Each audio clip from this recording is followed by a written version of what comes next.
Hello. And I hope this is all working. Hello everyone, and welcome to Capture of Trincomalee. If it is working, please put a hello in the chat or something like that. It's been a fun day IT-wise. It's also been a fun day Iron Brew-wise. If this looks like a small bottle to you, it is a small bottle. It's only a 1 litre bottle. My local co-op had run out of 2 litre bottles. All I could find now was 1 litre ones. I bought 3 though. It's still Ouija. It's practically a personal bottle size. Look, in my hands, this is pretty much a personal bottle. This is individual drinking as a moving size. 1 litre of Iron Brew. It's not decant into to this size. I will say, on the Henning von Holzendorf video, I have done something which I am...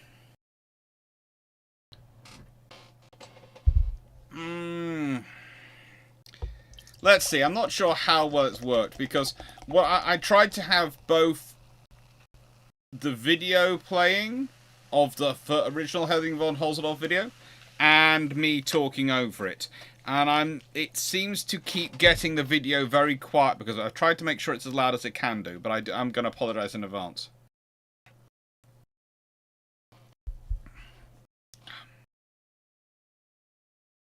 $48 bottles of 1901.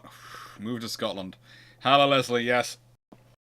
Hello, Primark 359. Hello, Michael Cooch. Hello, Mark Harkness. Hello, Malaga. Hello, Steve Clarke. Hello, Jacob. Hello, everyone. Right, I will say this now after the advance. This video probably won't be as long as they normally are. And the videos which are going to be broadcast during the next few days are probably not going to be as long as they normally are, because I have picked shortened topics for this period because of what's coming up, because I am doing quite so much stuff, and if I need to fix any of them, I don't necessarily have the time to fix. It's not like when I was in Australia, when I could sit in my hotel room up until late at night quite happily toddling away and working. I'm going to be doing a lot of driving. It's like the reason tonight's going to be slightly shorter is because I picked a shorter topic for tonight, was because I am going to be driving very early tomorrow morning. I'm leaving home about 3 AM to drive off and go somewhere, and pick someone up and start preparing for the birthday bonanza. Speaking of which, I have said this to new IKB 4472, because I think I owe him books. I think it's him who I owe books to. And I will say this again. I will leave it to him, if he's watching. If anyone's near the Torquay area tomorrow evening, and they fancy meeting up, after 6, as long as you don't mind, there will be a poodle with me. I'm quite happy to come meet and have a chat and say hi to people. Preferably somewhere where I don't have to drive to, because I will have been pretty much in my car non-stop solid from about 2 AM in the morning till about 6 o'clock in the evening. Okay?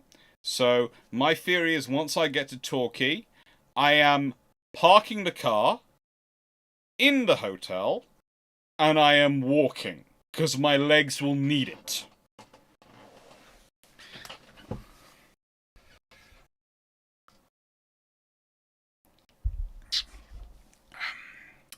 But no. So there's that. And I think you can find him, and I think he's the same on Discord as he is on here, so if you do want to arrange it, he's the one sorting that all out. Right. What have we got coming up? We have got the Capture of Trincomalee in 1795. It's one of those battles of the Revolutionary Wars. And it's an interesting one because of the Batvia Republic. But it's interesting because of all the sagas that happen. It's an interesting history. And as such, I like to put it out there. I like to look at it. And I like to talk about it.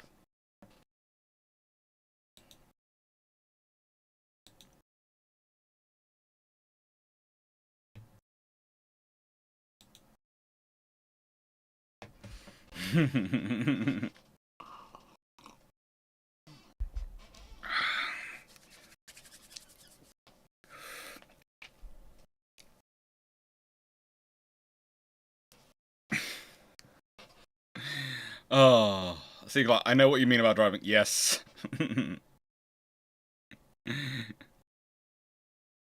Sounded like I caught the Black Death. Please don't. Leave that a few centuries ago. It's better if it's left in a few centuries ago. Now, there is something else coming up. Some of the videos which I have recorded for while I'm going away, I've actually recorded using OBS. Which means I have to admit some of them have been a learning experience.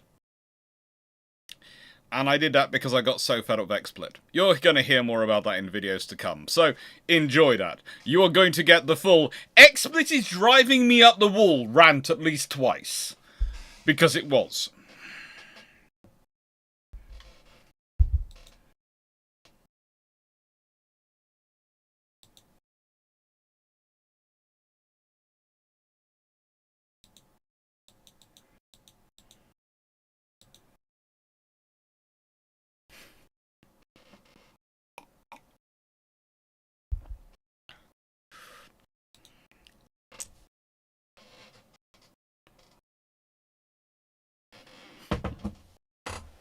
Sorry.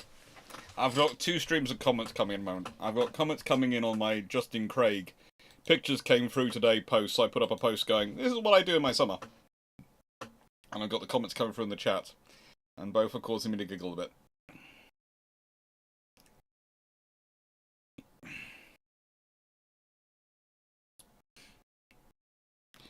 Anyway. Capture of Trincomalee. This matters because it's Ceylon. Modern day Sri Lanka. And I'm going to say Ceylon for the course of this video because, as I explain in Long Patrol, which is coming out on Saturday, this is what they called it at the time, okay? I know today it's called Sri Lanka, but the period they spoke of it Ceylon, so if I'm quoting sources, they'll be talking about Ceylon, so if the sources are saying Ceylon and I'm saying Sri Lanka, that sounds weird. And if I spend the whole time going Ceylon/Sri Lanka, that just sounds weird to be saying the whole time and sounds like I'm adding extra words. So.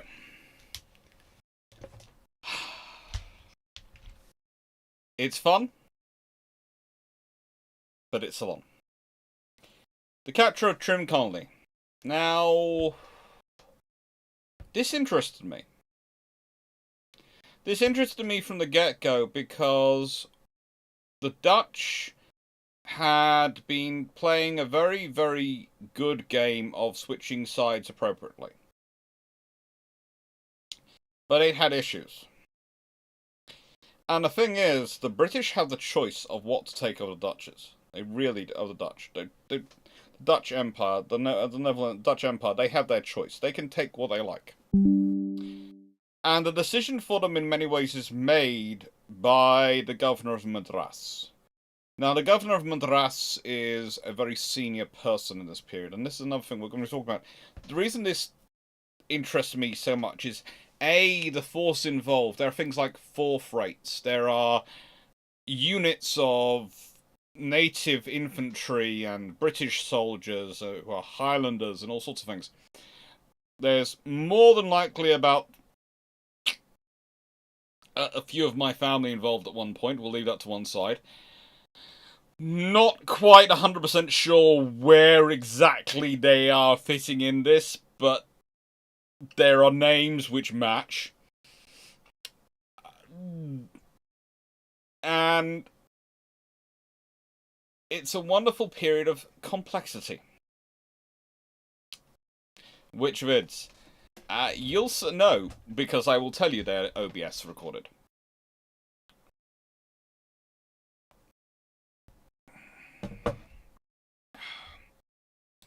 I'm going to do that. And that, to make my life easier. Yeah.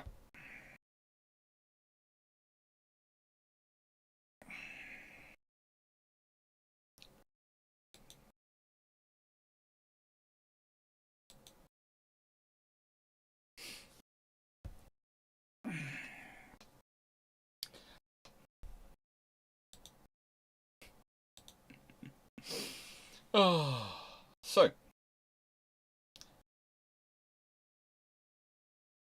do you want us to rate OBS versus XSplit? I would like to know whether you think they're better or they're the same. Dan Freeman, where are the Class family?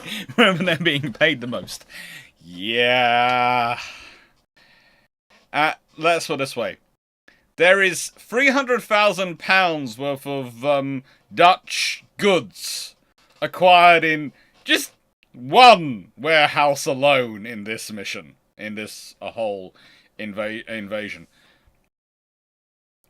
That's pretty much code for my family will probably not be far away in history terms. We're terrible. I love them dearly, but we are terrible.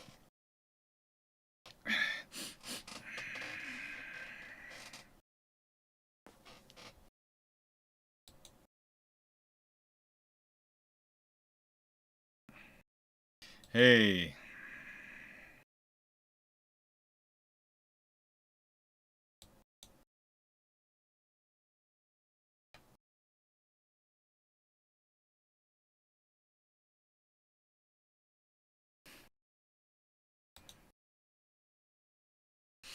So, shameless book plug.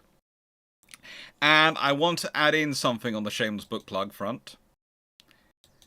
The second edition should be out on the 30th of October. There is a paperback version as well coming out. Please note, as with last time, if enough orders come through, enough people asking for it, they will probably release it early. It's fun. Also, Black Death. If you're assuming it persists, not 100 parts of China, and it persists, not unheard of in some parts of China and Central Asia. Generally treatable with doxycycline. Okay, thank you. That's slightly worrying.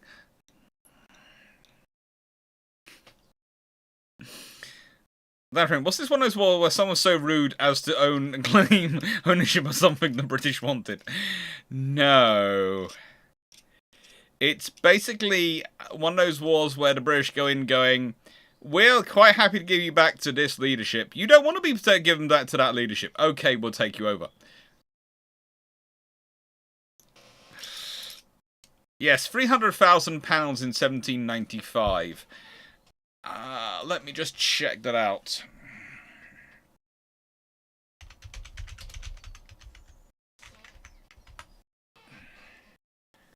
So,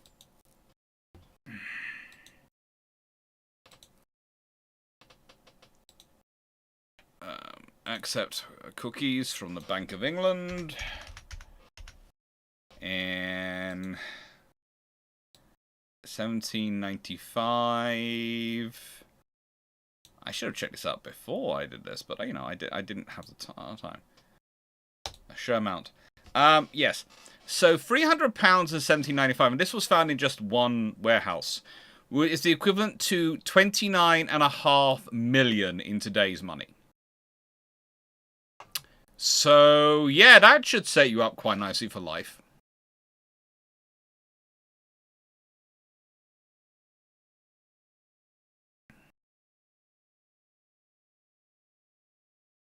Then about RA level biology field trip found bubonic plague in a stream in Yorkshire. Ouch. Naga, do you know if there are any Vikings who found it? Because it's like, want to keep our own traditions alive. We've both fought the Vikings, married the Vikings, and fought for the Vikings, is basically our general idea of our family history.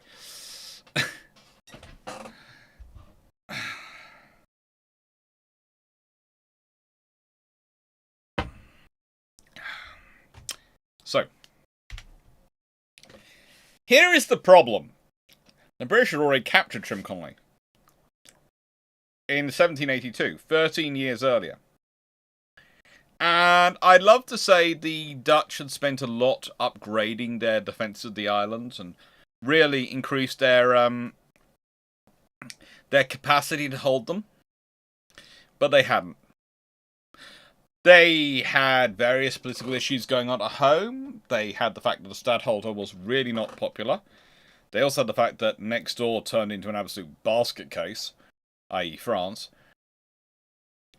And they had the fact that they weren't really quite sure what they wanted to do. Because if they defended them too strongly, then they'd be sinking all their resources there, and then they wouldn't be able to defend the Netherlands, which of course is their home territory. So this is another problem for the Dutch in the whole "we're a major power around the world" thing. The trouble is with them being world power is they always have to focus first on home defense. And that means that often their global reach is rather undermined. The British have been allies and friends with the Dutch enough over the past few centuries, by this point, between the Third and Fourth Anglo-Dutch War, to know exactly where things hurt. It's one of the things to point out is the British do know that Ceylon is far more of value to the Dutch than the East Indies, than Java, than all those islands, because all that trade has to be funneled through Ceylon. You see, that's the thing. Ceylon is a funnel point, a focus point for the Indian Ocean. The Dutch have two key colonies which the British are interested in. Cape Town, Cape Colony, and Ceylon. They quite like Java as well, but that's always less of a concern to them than getting the others.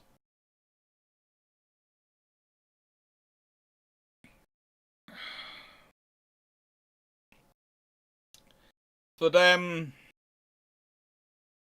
location, location, location, but also, is this the location where the money's made?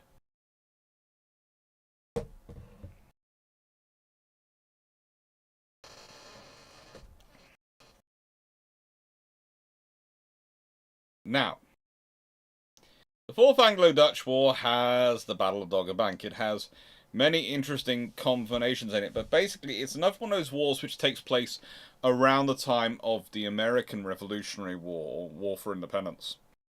And pretty much this is the point where the entire world is pretty much trying to give Britain a kicking. So, the Dutch join in. Unfortunately for the Dutch, they are conversely pretty much the only power who comes off worse. Everyone else pretty much manages to at some point either draw even or hand Britain their teeth on a plate, to put it politely.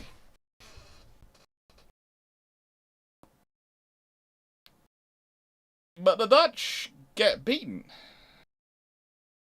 And the Dutch would have lost Ceylon, well, at least Trincomalee, in 1782 permanently if it hadn't been for a French admiral showing up.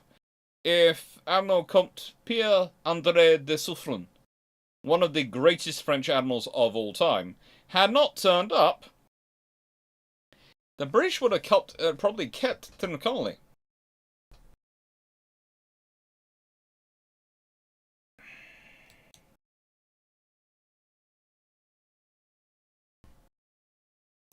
The British did capture Negapatam,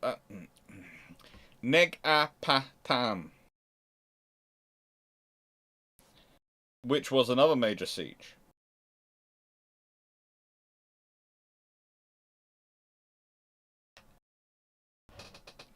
And by the way, the British, most importantly for capturing Trincomalee, they also captured all the vessels there at the time. And Trincomalee, and when you capture the city and the forts, had a lot of ships there.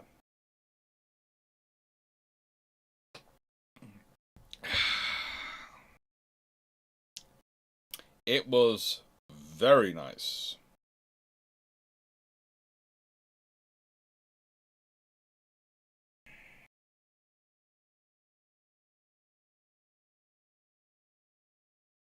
Unfortunately, the British, immediately after they'd taken Trincomalee, had garrisoned two forts with companies of sepoys, and, well, that's local troops, and some artillery troops, embarked the rest of his forces, and sailed for Madras.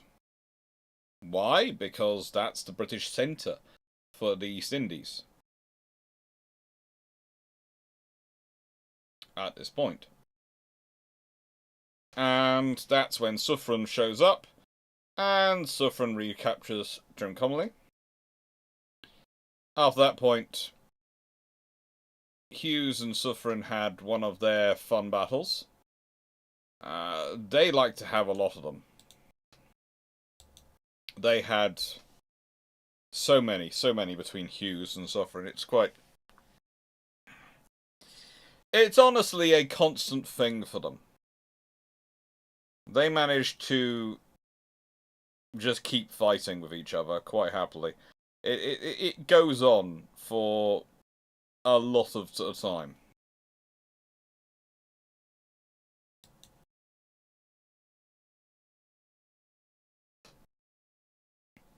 And, well, Suffren sort of, I would say, indecisive, but it's strong enough. He does a strong enough performance that the British can't get back in to take Trincomalee back. And that's all he needed to do. But please note, Suffren is a lauded admiral after this point, because he so often gets things down to a stalemate. Hello, Melanie.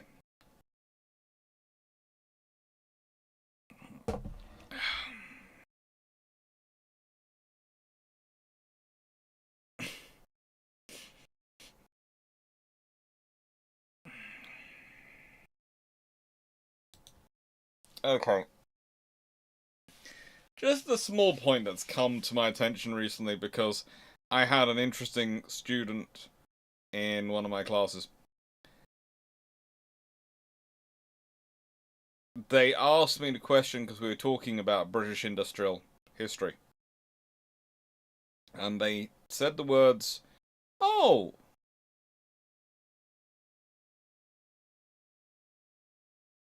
and this was quite funny for me.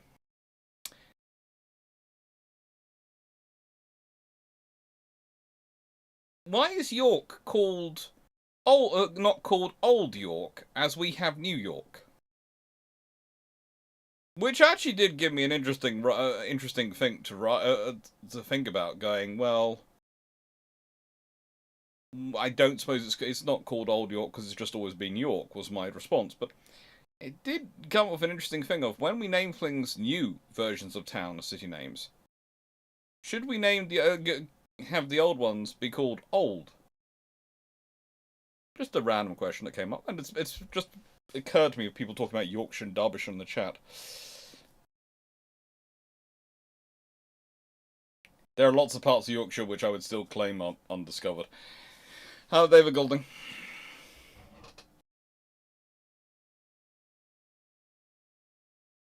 So, the British have already been there. The British have already found money there.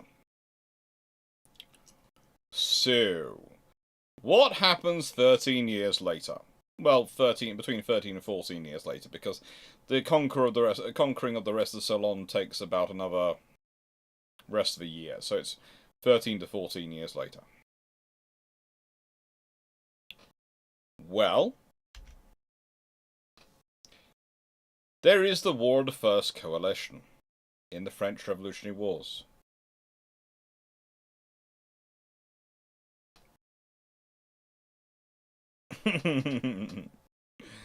There are lots of Yorks, and don't get me started on Birminghams.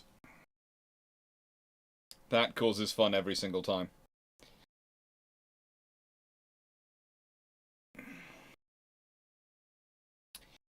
So,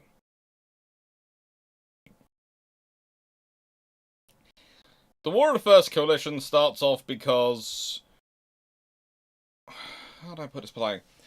The French have a revolution, and then the revolutionaries decide, we've got such a good idea, we're going to spread this. And the trouble is, there's also quite a lot of monarchies in Europe who are going, That's such a scary idea, we want to suppress this. And so does a war. These things happen. Far too often.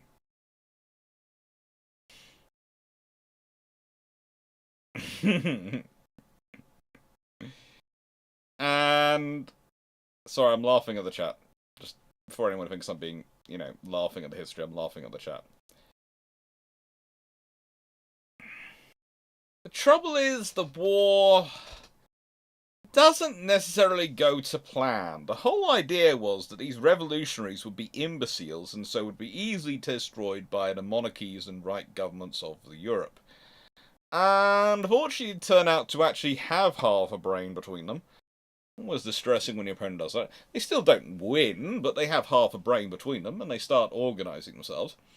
And the trouble is, there are certain countries which are rather ripe for the picking, because unfortunately, the orange faction of the Netherlands, the stadtholders, etc., have not always historically been the absolute best when it comes to running their country, or even understanding what their role was. It was a hereditary post, but not a hereditary monarchy. Stadtholder is not that kind of role. And whilst it occasionally suited the British to try and treat it as a hereditary monarchy, it was never a hereditary monarchy. And there is always an active opposition. And some of this opposition were very radical. And they decided to form a Dutch army. And they got together with a French army. And they marched in. And the stadtholder were left in a fishing boat, despite a British expeditionary force and Dutch soldiers turning up to try and defend the Netherlands. Ah, Netherlands. Always so flat. Makes it just so easy to steamroller.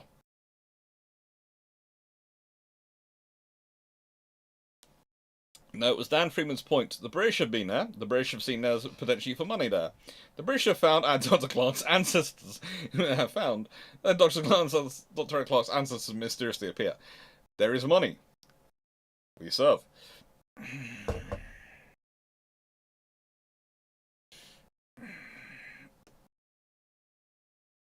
As you mentioned, there is already a New York on time sign, so New York should be New York.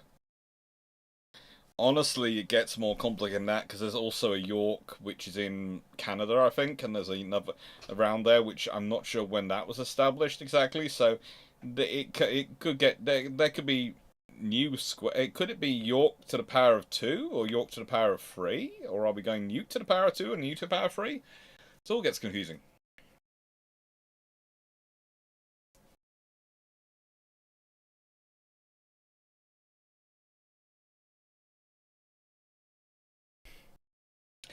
Anyway,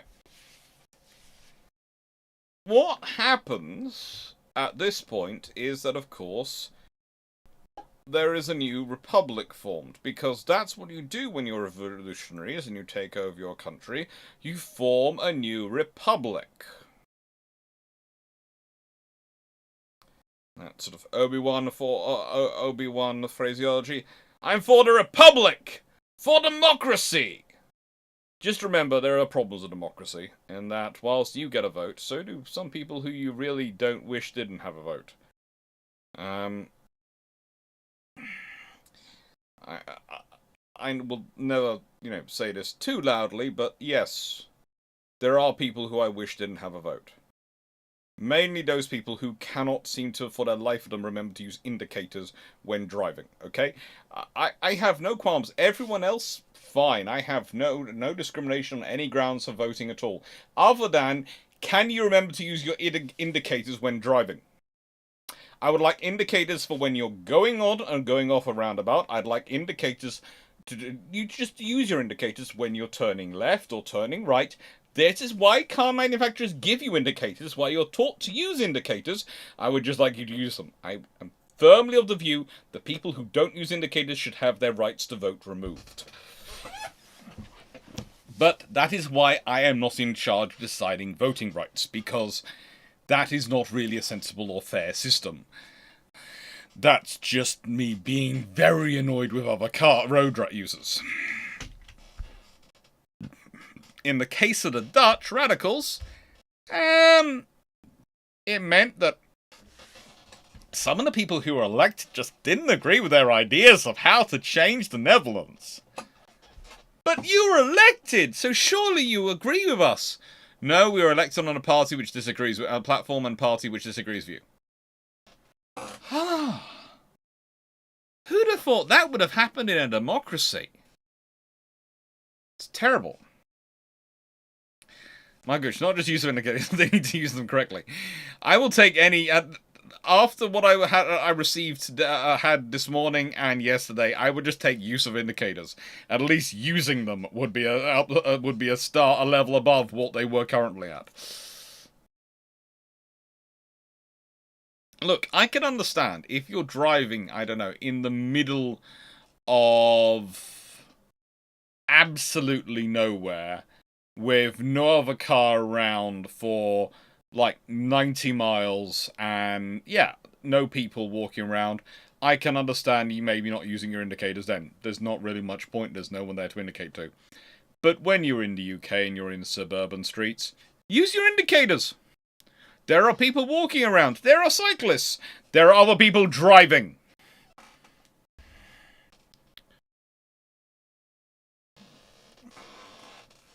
Jacob, are you talking about current or historic Democratic events now?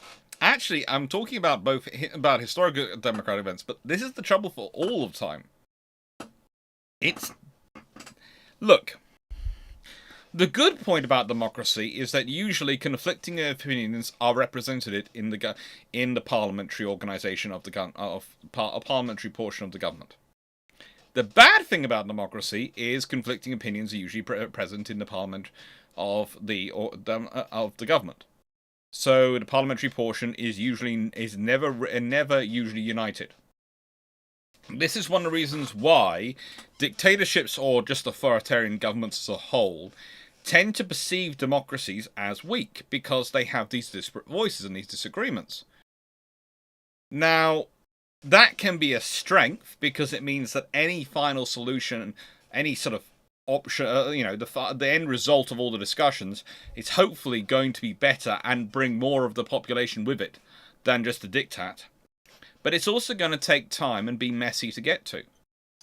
And one of the things is the more press you have, which is a good thing in democracy because press, if done properly, can inform, enlighten, and encourage the population to engage with the debate and therefore produce a better result because more information, more people synthesizing those information, more chance of a better solution being come to.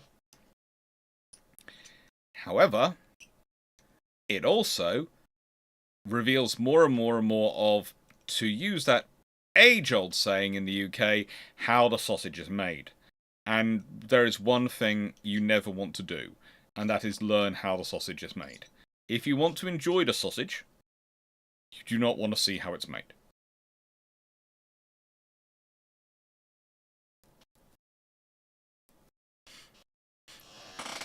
Let's make sure. 14 New Yorks around the world of 35 Yorks. This could get complicated.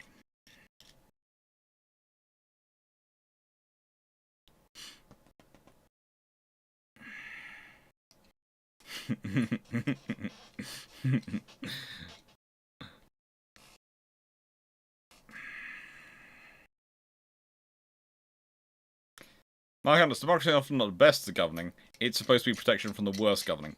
Pretty much, that's the old thing. Is democracy is not the best government, but it's not is the best of the worst options. There is no really good option of government. They all have pluses and minuses. Let's be honest, an authoritarian leadership, whether it's of fascist or communist, or revolutionary French or Dutch, has a habit of executing people who it doesn't agree with, without trial or due process, which is just not good.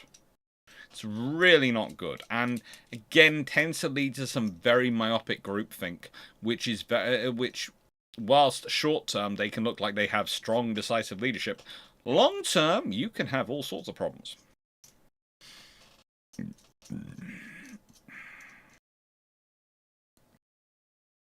Whereas democracy, usually you don't get quite so many executions.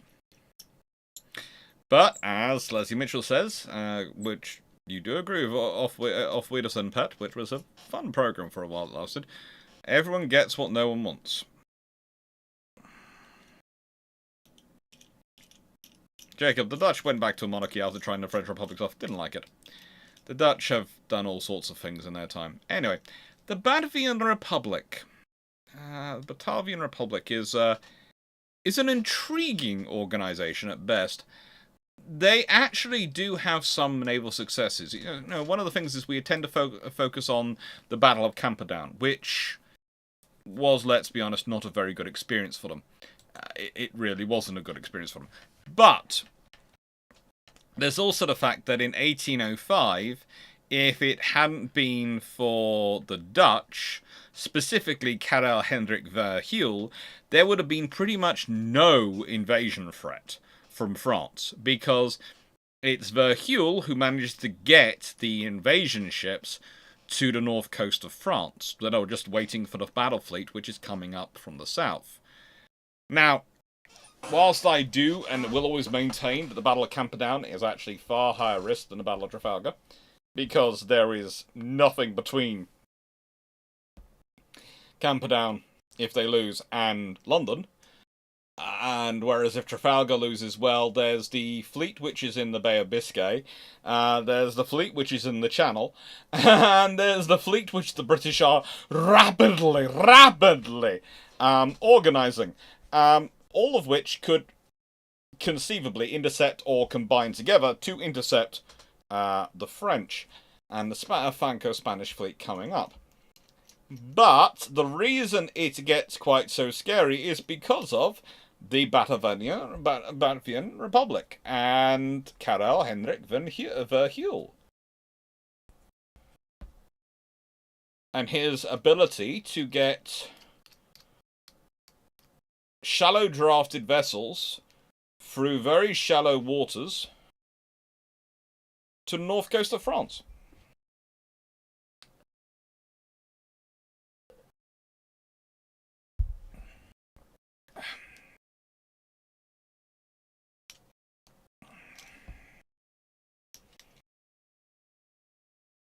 Jafong, my comment, photo rights for people who don't use indicators. Don't take them permanently. Suspend them for the duration of the sanction. Okay, so basically they have the ability to earn them back. But I think then we'd have to have a scenario where if they have them suspended 3 times, the 3rd time it's permanent. So basically, you can earn it back by showing you can use indicators. Okay? But then if you again are caught doing it again, that's your 2nd suspension. And if you end up with a 3rd suspension, that is permanent suspension. We agree with that, Jake, Joss? Yeah, this is why I'm not in charge of voting regulations. That would not be good.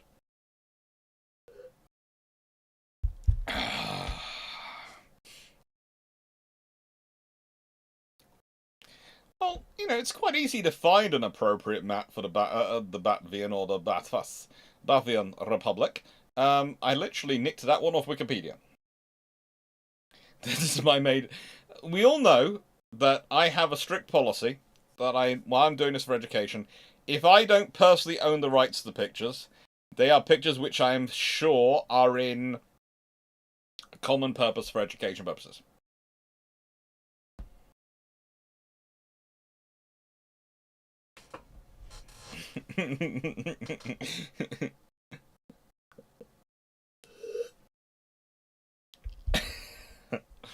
Okay, I might have, the indicated rant might have started off a whole new section of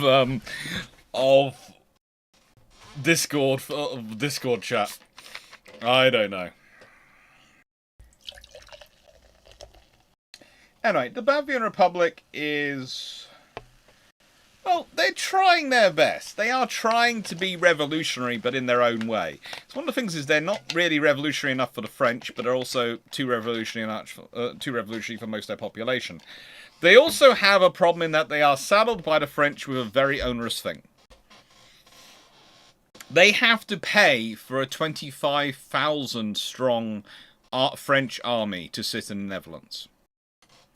Now, of course, some might consider that an army of occupation, which the Dutch are having to pay for. Some might consider it an army of protection and stability, which the Dutch are having to pay for.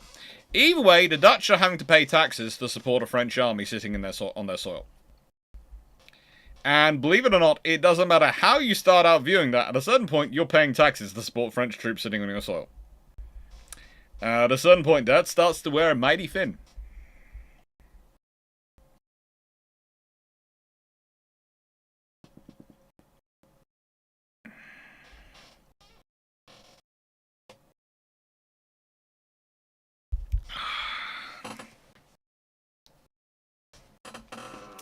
And so,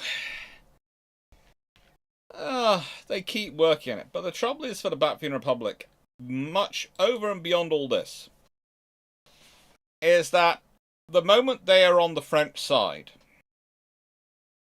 they are now in a problem. Because unlike in 1782, when the French have a navy which is sailing around the world, suffering and all sorts of things, and is turning up, the French navy, going post-Revolutionary Wars beginning, has a very different leadership, has a very different skill set. Batavia. Well, that one says Batavs, and that's Batavian. Batavia. Okay, Batavia, Dostonk. Okay, I will say Batavia, if that's what you wish. But the point is, for Batavia, they spend so much of their time having to deal with European affairs. They haven't got the French anymore protecting them abroad. That the British, who were of course their allies, now turn into their nightmares. And this is assisted by something called the Q letters, which William of Orange writes. This is the stadtholder, which basically are letters instructing Dutch garrison commanders and Dutch governors to support the British in the war against the French and their evil occupiers of the Netherlands. The trouble is, again,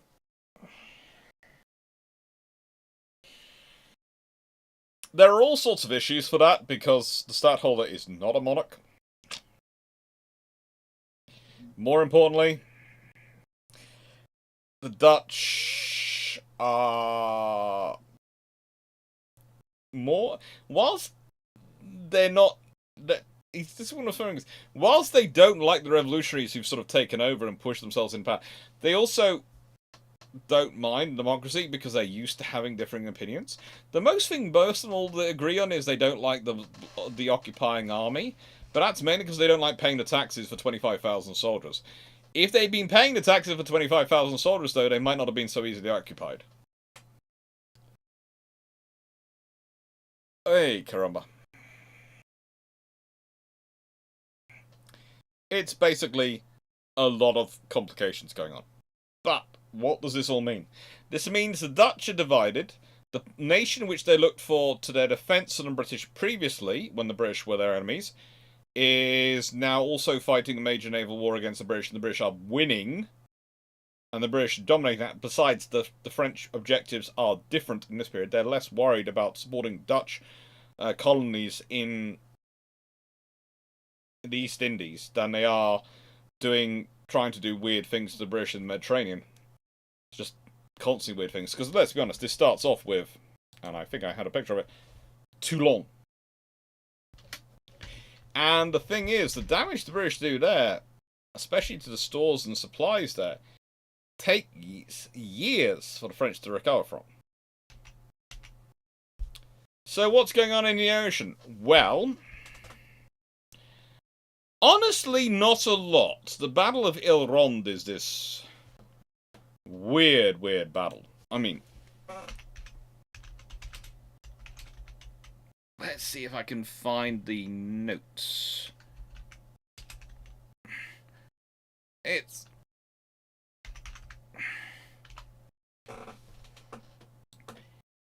best described as a minor engagement with an inconclusive result. Best. You have Very interesting scenario in terms of the leadership, because you have HMS Centurion, which was a 50-gun Salisbury-class 4th rate, and HMS Diomede, which is a 44-gun 5th rate, trying to institute a blockade on Mauritius, at this point named Ile-de-France.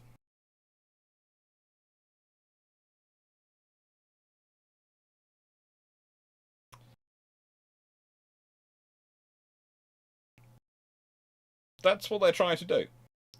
And the French, well, they send out various ships to try and deal this. The main reason they're sending them out is because they've got food shortages and a potential slave rebellion going on. So Jean-Marie Renard, the French naval commander, takes out Cybele and Prudent, plus 3 smaller vessels, which don't really ever feature in the fight, to try and drive off the British. Now, why is this silly? Because Cybele is 40 guns and Prudent is 32 guns. At this point, there is a very real potential that Centurion could have beaten both up solo. Okay? Add in Diomede, and you suddenly realise that the British ships have a 10-gun or a 12-gun advantage. In terms of broadside, what does that equal? Well, it's a 5-gun advantage and a 6-gun advantage in terms of broadside. Now, that might not sound like much, but that adds up to quite a lot. When you realise that your broadside for Cybele is 20 guns, and if she's taking on Centurion, which has 50 guns, that means Centurion has 25% more guns. The broadside for Prudent is 16 guns. For Diomede, it's 22.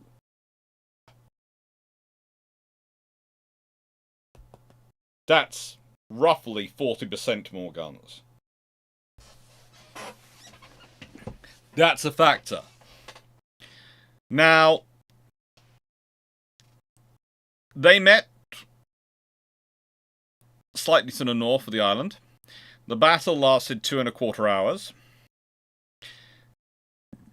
For some reason known only to Cybele, Cybele decides to try and fight a duel with Centurion.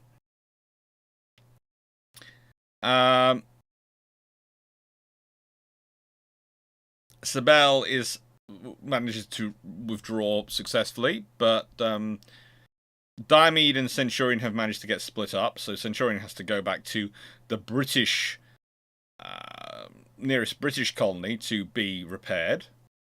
Again, that's not unusual. Let's be honest, there's nowhere closer for them to go and get repaired, other than going into Mauritius, which was probably not a sensible option at this point. Diomede also forced to retire for repairs, but they went back. They had food supplies managed to reach Ile-de-France, but the French were exhausted by this. Their own supplies were exhausted by this fight, and then it was found that food did not, for some reason, help the slave issue. Can't think why.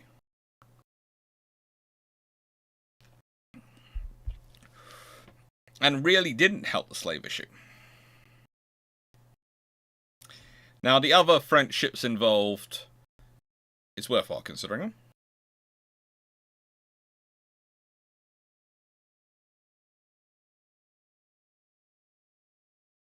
Were the Jumbat and the Coureur. Not quite sure what their way to their capabilities or their way to broadside was, but they're trying.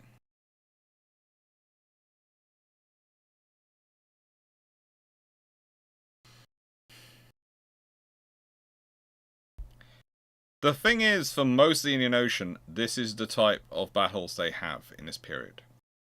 They have inconclusive fights. But often, that depends also on the ships, because the British are the ones who have third rates out here. The British are the ones who have larger ships. If a British third rate had been at the fight, then there wouldn't have been any chance. As it was, if you consider the theoretical broadsides of them, and for some reason the theoretical broadsides do get interesting. Because again, it's the size of guns. But the British broadside weight is 870 pounds from the 2 ships. The French broadside weight from their 4 ships they send out is estimated to be somewhere in the region. This is going to sound terrible from 4 ships. To be 780 pounds. So their 4 ships have a broadside weight which is less than the 2 ships they're fighting. Gendo, the British ships have been blockading for a while, and the British have a complement of, between their 2 ships, of merely 612 men.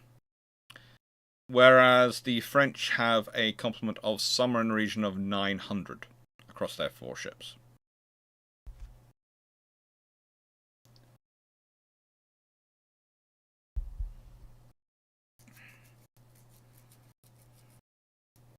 Hi, Jack Ray.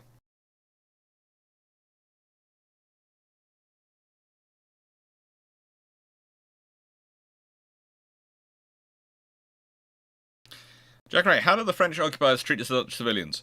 Not always great. If we consider... Again, this is something to note when you're dealing with some of the British occupations. The British actually shot men who broke the rules for occupation, whereas the French often demanded that their men were, how do I put this, treated differently. It would depend on the local commander. Again, there are some British commanders who do give their troops license to do whatever they like. Those commanders don't tend to last long in the British circumstance. The French commanders... they're always short good officers. And that good can have a variable meaning. Hello, Glenn. DH89. The Dutch at Cape Colony weren't overly enamoured when we arrived, waving the Q letters eagerly. Yes, well, as goes the case here, the Q letters don't always work. Excuse me a second. Remember what I said earlier about me driving off at 2 AM in the morning? A few days before that one leaves, but that one's trying to break her back before I go. What the friggin' are you doing now?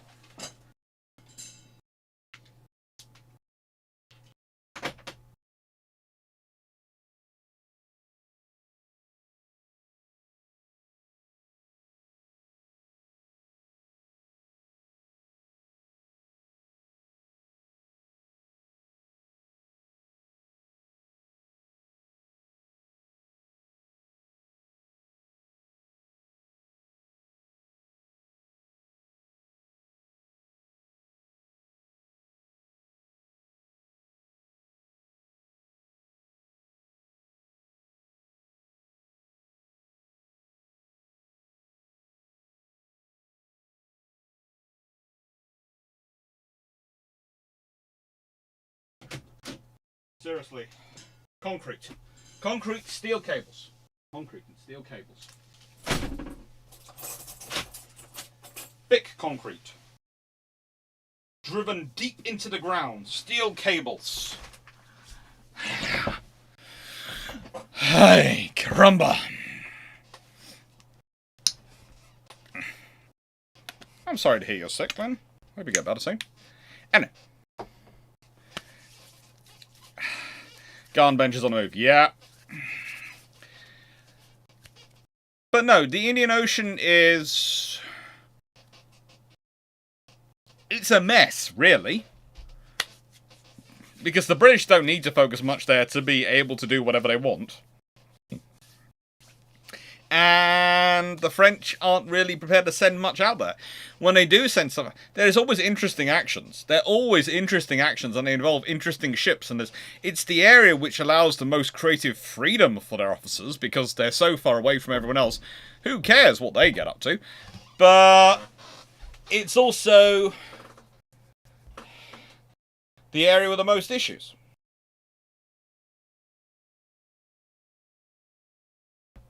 I'm not going to answer that question, Dan. I will say one thing, though, actually, while we've got it up.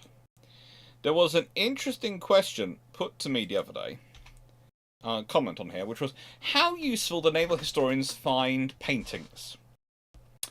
Now, here is the thing. None of the paintings I know of, and if anyone does know of a painting of a naval battle which was done during the actual battle, I would be really interested in seeing it. But secondly, most of the paintings are to an extent idealized. However, as idealized as they might be in positioning their ships, etc., so they can shine a light and highlight the ship they want to highlight, the thing is they can give us details about the ships, things which might not otherwise be recorded, especially their color schemes. So that's where the paintings come in and are useful.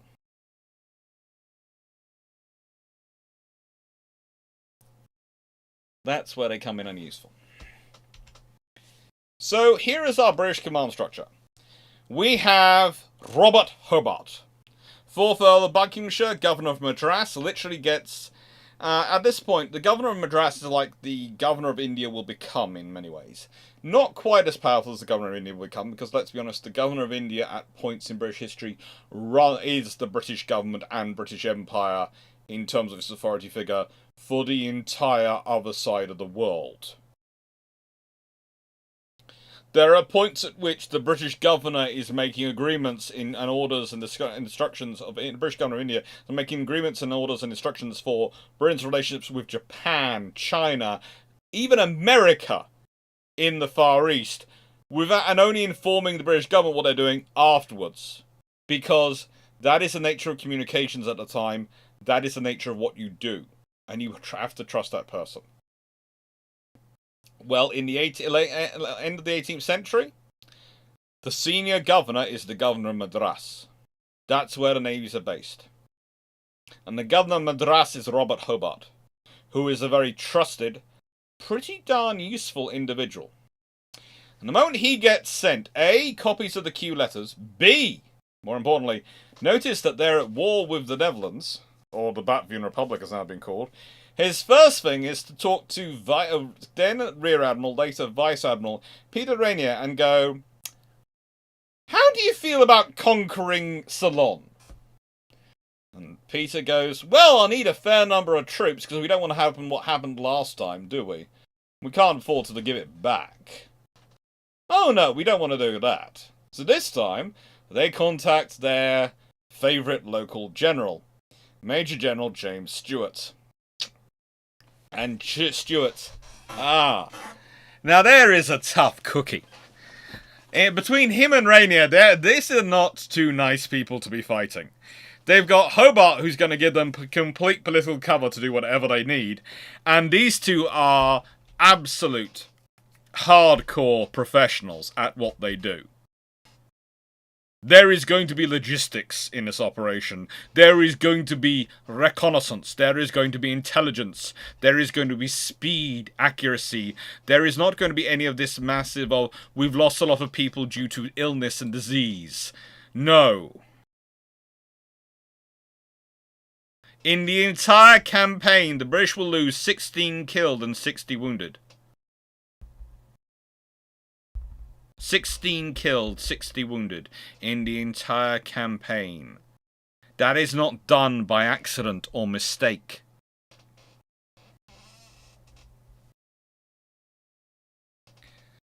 And they ask him what troops he needs, and he basically goes, well, I need as many as you can get me. At which point, Hobart starts calling up all the other governors and basically getting his hands on every single soldier he can grab. There is a reason you cannot be quite sure exactly what regiments take part in this operation. Because some regiments turn up at regimental strength, some at battalion strength, some at company strength, some at platoon strength, and I swear to gunboats that some turn up in squad strength. I mean, or rather detachment strength. On ships as extra instead of marine, because they don't have enough marines.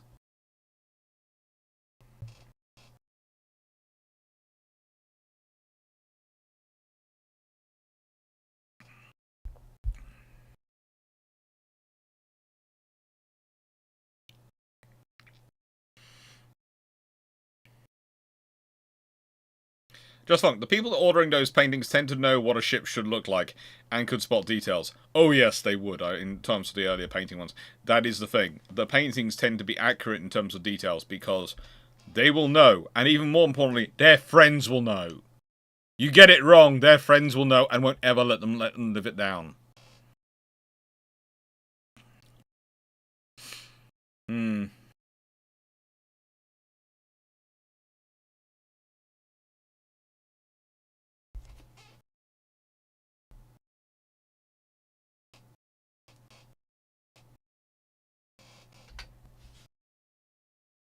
That's Santa Clara. So this is the command structure. Now, for the British, this represents a very effective team. This represents a very capable force, and this is a team which has been together for a while. So you think this is taking place in 1795. Well, both the governor and Rainier had come out in 1794. Stuart, well, he's a completely different kettle of fish, because Stuart has pretty much been in India since 1782.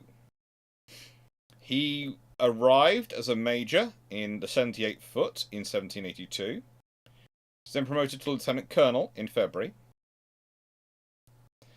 He took part in the Second Anglo-Mysore War and was present at the Siege of Cuddalore. He served in the 1790 campaign under William Meadows against the Tipu Sultan, attacking Dindigul and Palgot. He served under Cornwallis during the 1791 and 2 campaigns, including leading at the siege of Seringapatam.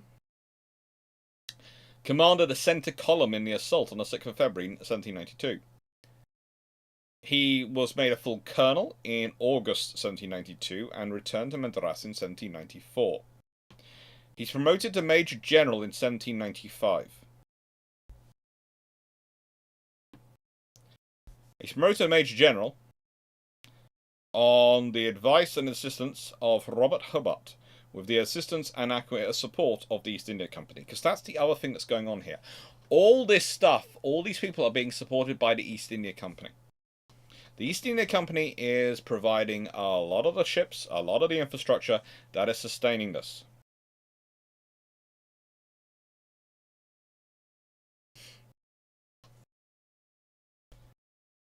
And that is how they grow. And how they're capable of doing this stuff. Because they have the infrastructure which has been built up over hundreds of years by the East India Company, which has kept investing in infrastructure. Which, unfortunately, the VOC hasn't done as much investment in.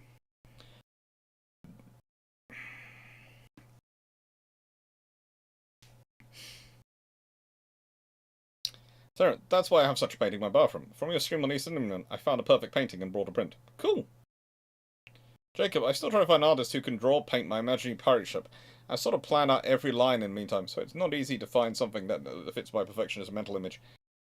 Have you had a chat with the amazing Glyn Stewart? Because he seems to do quite well in finding very good artists for his books. How much of that, But anyway. The Dutch command structure is rather different, in that I'm sure there are others involved, I'm sure there are other commanders involved. They just don't seem to get named much, even in the Dutch sources. They seem to be very inactive. And honestly, Johan van Engelbeek seems to be running around trying to do everything. And that doesn't really surprise me, because the trouble is, the Latvian Republic hasn't been able to send out many officers, if any really, to Ceylon. They haven't been able to send out officers anywhere they need to send them. And this causes a problem, because that means the officers involved are either the ones who were appointed under the previous regime, who may have divided loyalties, or had died. Because that happens. There are lots of diseases and issues going on. Lots of diseases and issues going on.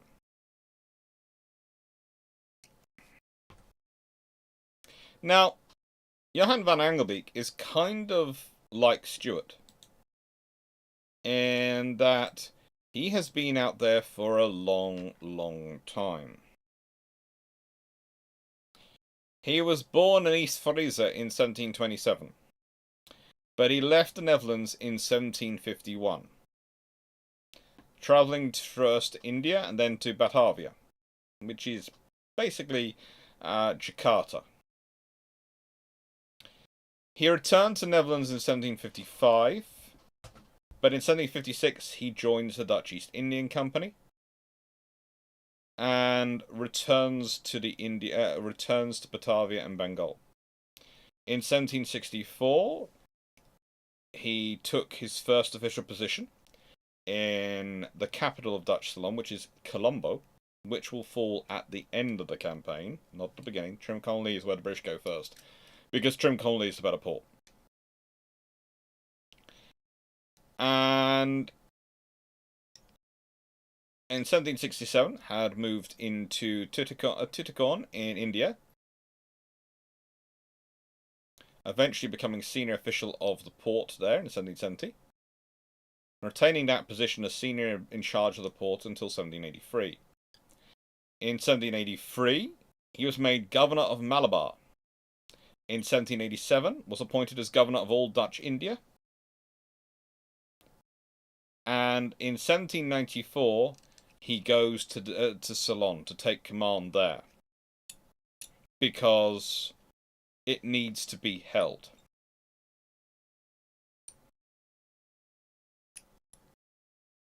In simple terms, he is 72 when he dies in 1799. He is in office till he's removed from office by the British in 1796. For barring 1 year in his life, from the age of 24 to the age of 72, he spends in the Indian Ocean and the Far East. So roughly 47 years of his life he spends out there.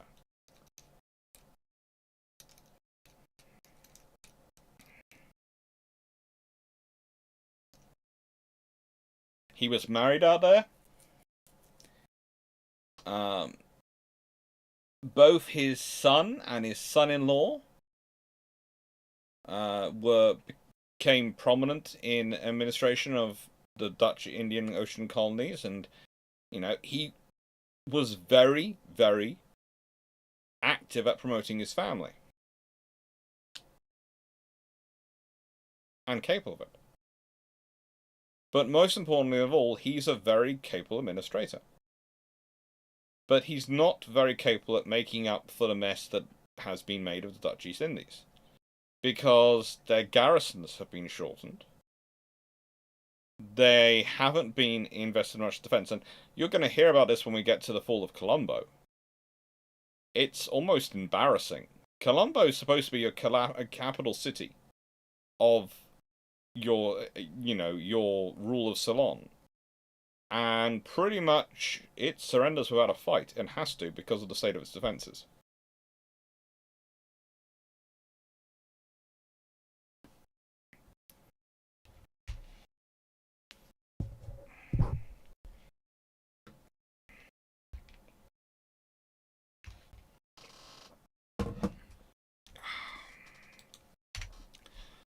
So what did the British send?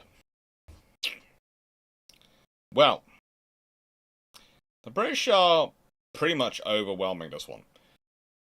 If we consider the previous time, they'd done a conquest with roughly less than 1,000 troops. In fact, the capture of Trincomalee by the British had involved 800 troops, with possibly 200 assistants. This time, they send 2,700, including 3 regiments of Highland foot. 3 of them. Basically, that's probably the 1st battalions and of those regiments.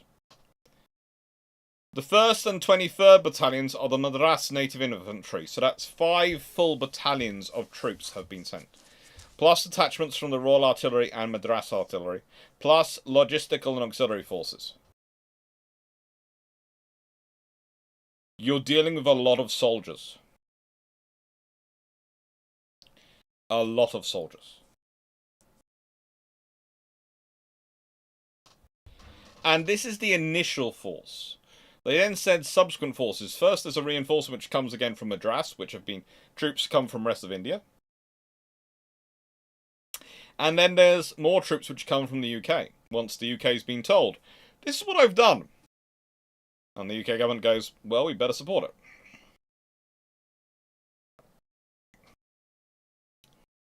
If we consider what we earlier were talking about in terms of forces, Suffolk, Centurion, Diomede, and Hermione are the 4 naval forces. However, all the ships transporting the supplies are East India Company, which means whilst they're not heavily armed, they're armed. And that's important, because when Diomede is lost, that's annoying. Diomede managed to run afoul of a rock, which was uncharted. Terrible loss of a good 5th rate. But the East India Company ships are there. They are armed. And they are useful. And so that's the other problem for the French. If you consider the French ships turn up, they're going, well, we've got 4 warships to take on. There's a 3rd rate. Oh, frigate, that's a lot of firepower. What are those ships? Well, they're not 4th rates because they're East India Company ships. So they look like they have 2 decks of guns, but they only actually have 1. Oh. So instead of having 50 guns, they have what? 30? Yeah, roughly. Okay. Heroin.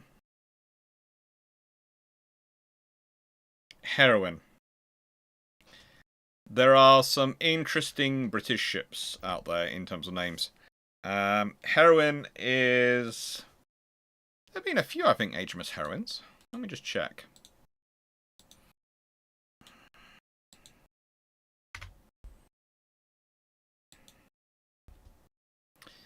There have been 4 HMS Heroines. There's been a 32-gun 5th rate launched in 1783, which is this one. There was a... Actually, no. Yeah, this one. This one. Then there's another 5th rate, which was launched in 1758 as the 36-gun HMS Venus, which was reduced to 32 guns in 1792, renamed HMS Heroine in 1809, and used for harbour service in 1817. So you're basically, they are asking us to believe that a 32-gun ship managed to spend pretty much 70 years in service. Major rebuild! Then there's HMS Heroine, which was an 8-gun packet brig, launched in 1841, used for harbour service. And then in 1881, there's a satellite-class composite screw corvette, launched in 1881 and sold in 1902.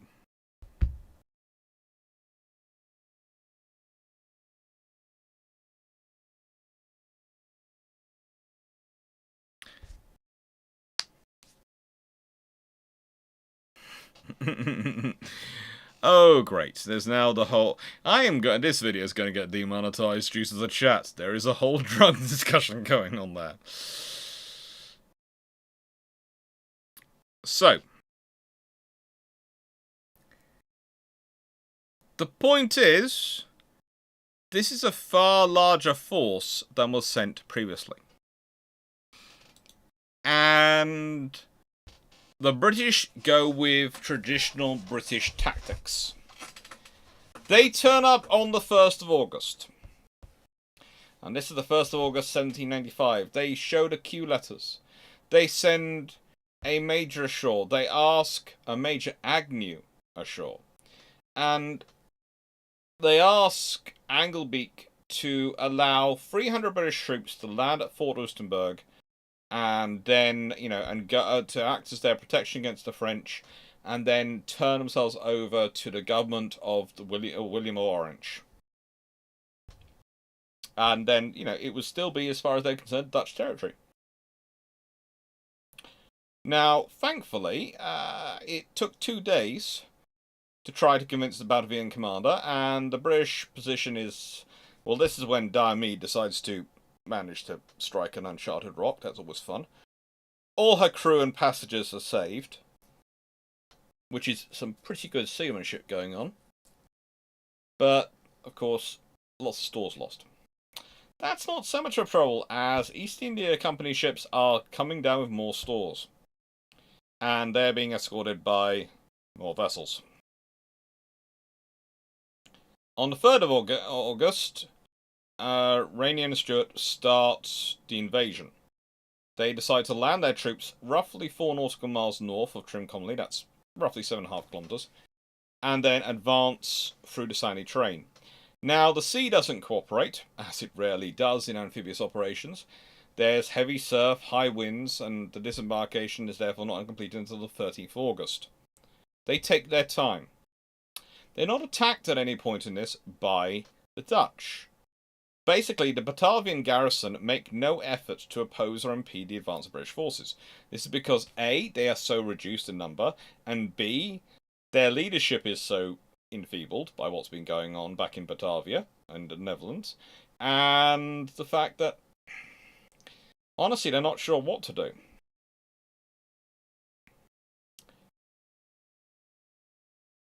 On the 18th of August, the British had succeeded in placing 8 18-pounder long guns, plus a number of other cannon, which some of which were borrowed from Suffolk, for which Rainier had basically gone, there is nothing out here which can matches my 3rd rate. You need some guns, borrow some of the smaller ones. And on the 19th, they started firing. Within a day, they created a... Well, the phrase used in some books is a sizable breach, but the phrase used in the reports is a suitable breach. Now, a suitable breach is probably something which is big enough for 4 or 5 men across to try and charge through it. It's something which is not going to be much of a funnel in the musket cannon era, and is practicable from the point of view it can be covered by guns to ensure the enemy do not try and repair or enfilade it. At which point, preparations were made for assault. Obvious preparations, they start grouping together storming parties, they start sounding off about forlorn hopes, all those things. The groups which... Forlorn hopes, by the way, are the groups which the British Army sends ahead to seize a breach. They're called a forlorn hope because they're pretty much all that are going to die. If you live, you get a guaranteed promotion. Sergeants become officers, officers get promoted up the ranks, and NCO corporals become sergeants, all sorts of things. It's great if you live. If you're not unlikely to, but they try. And well,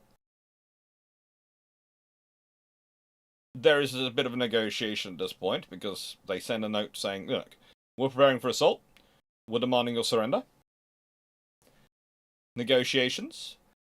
Batavian commander tries to play for more time. They start firing again, and they start moving the troops forward, and then the Batavian commander surrenders.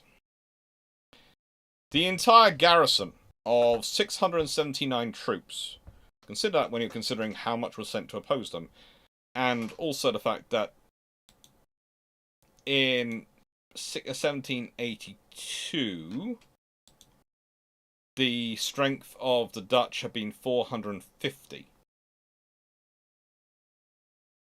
So yeah, they're a little bit more, but not much more than they were then. Are taken prisoner, and over 100 cannon are seized by the British.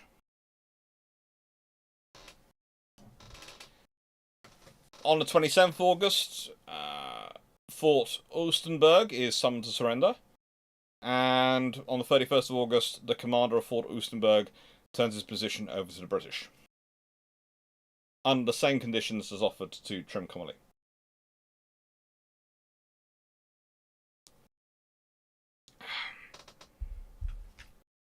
At this point, well, things start to get worse for the Dutch, and I mean really a lot worse.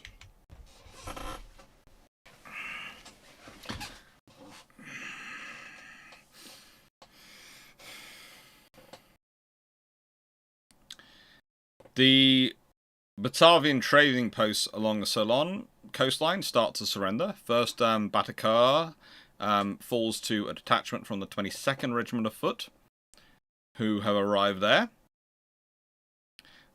Jaffna falls to Stuart himself, who pretty much turns up with a single battalion and lands and goes, "Hello!" and they surrender to him.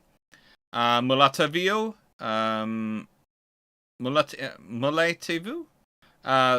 falls to a detachment, and we're going to call it a detachment, of the 52nd Regiment of Foot, theoretically, which might have been replacing the Marines aboard a vessel called HMS Hobart. On the 1st of October, she was an 18-gun sloop, which appears to turn up at various points for the British in this period. She'd been captured off the French in 1794, and yeah, they captured her in the East Indies in 1794 and put her to good use.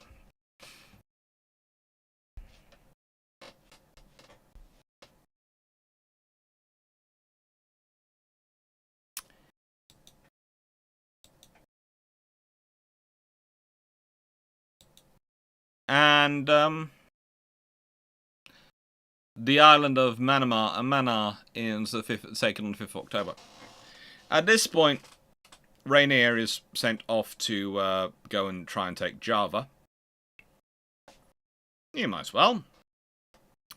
Captain Alan Gardner is left in charge of the operations, supporting out, and he's the captain of HMS Heroine. Now, in 1796, you might have noticed back here, there is a very interesting caveat. There's a Vice Admiral Sir George Keith Elphinstone who shows up. Now, what happens is he comes up with a squadron. He's sent out a squadron because Rainier is being sent to conquer off more Dutch colonies, so he's kind of busy, and both sort of fulfill the role at the same time of being Commander-in-Chief East Indies. They get... It's worked out, basically, in terms of how they're going back to him. But basically, they're both independent commands within the same area.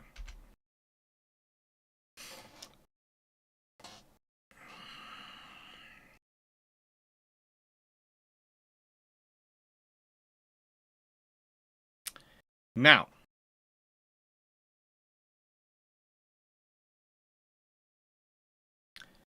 when Elphinstone arrives, he hears what's going on down there, and he goes, right then, HMS Stately, a 64-gun third-rate ship of the line, HMS Arrogant, a 74-gun third-rate of the line, go and assist Gardner. Okay. So Gardner gets reinforced by two third-rates, a 64 and a 74. He also gets the sloops Rattlesnake, Echo, and Swift, and 5 well-armed and provisioned EIC ships, along with his own Heroine, to support him in what is the final operation, seizing Colombo. Stuart, who had been taken off for doing other operations, is sent back, and brings up more troops. and they are sent to go and take Colombo. They disembark at Negombo, and they find the Dutch fort which had been abandoned the previous year. The reason it had been abandoned is there wasn't much of a garrison there in the first place. It wasn't in that great condition, and frankly the Dutch troops looked at what was going on and thought, we're withdrawing from here. And they disembark there on the 5th of February. They march overland to Colombo. They arrive there on Valentine's Day, 9 days later. They issue a demand requiring the surrender or threatening immediate assault and storming of the city. Why? Because they're looking at the defences in front of them and going, those aren't defences. We can walk over those, or we can scale those. They are very practical without any bombardment. This is the capital of Ceylon for the Dutch. And on the 15th of February, Van Angelbeek agrees to it and capitulates, and Stuart takes possession of the city.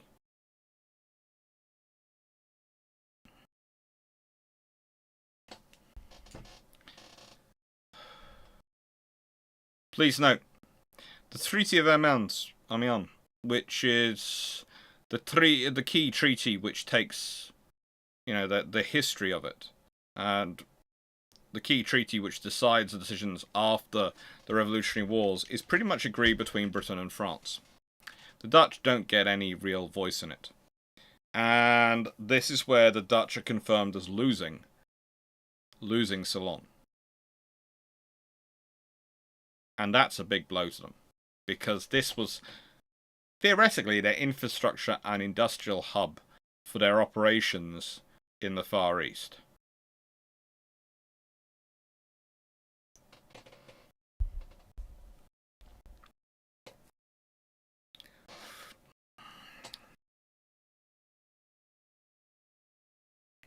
Stuart, how much went here? Stuart had just shown up on his own.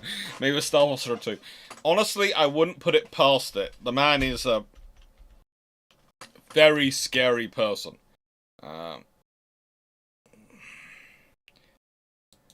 James Stewart.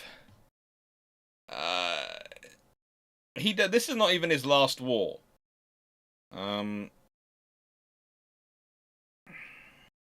He held the position of Colonel of the 72nd Regiment of Foot until he died. So that's why the 72nd Regiment were along for the battle. He also had command of the Bombay Army from 1799, which he commanded in the 4th Anglo-Mysore War, which is the last war against Tipu Sultan. Occupied Cork and repulsed Tipu at Sedasar on the 6th of March in 1799. Then he joined with Major General George Harris's formation for the Battle of Seringapatam in 1799. And he managed to receive the thanks of both Houses of Parliament. He gets command of the Madras Army in 1801.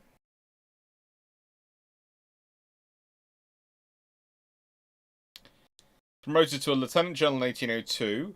Commanded in the Second Anglo-Maratha War in 1803. And only returns in 1805 to England with bad health. He's promoted to full general in 1812. And dies in 1815.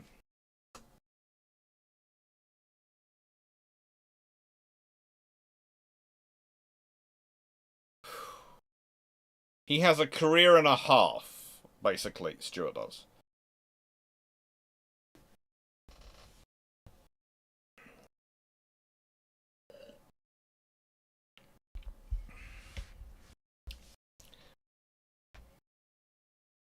Oh, and he'd also served in the American War of Independence. He has experience. It's kind of like, none of these officers are exactly the officers you want to be fighting. All of them are very experienced officers.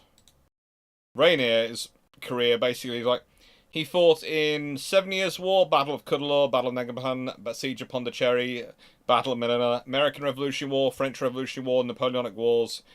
He goes everywhere. He serves with the Royal Navy from 1756 to 1805, and the man serves. He dies in April 1808 at the age of 66. They're not who you want to fight.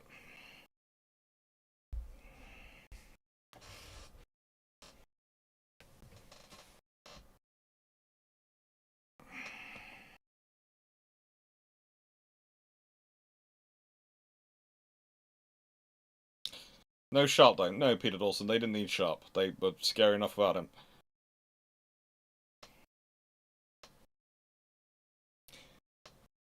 Yeah, I think it's kind of interesting. I think one's a Vice Admiral the blue and one's a Vice Admiral the red sort of scenario going on.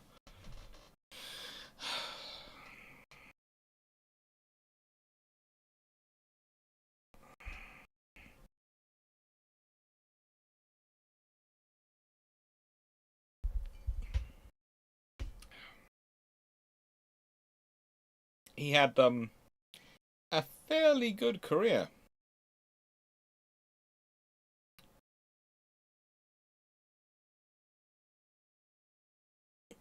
He was actually promoted to full Admiral de Blue in case of Rainier after in the celebratory promotions following the Battle of Trafalgar.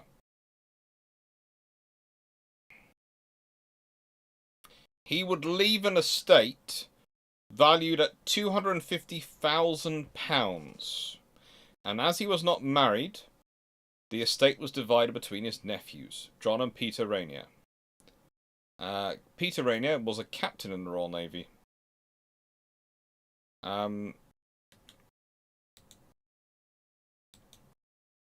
did quite well. Died in 1836 at the age of 51. Took part in a few actions. Had been rapidly promoted thanks to his uncle's support. But he also left 10% of his fortune to be used to reduce the national debt.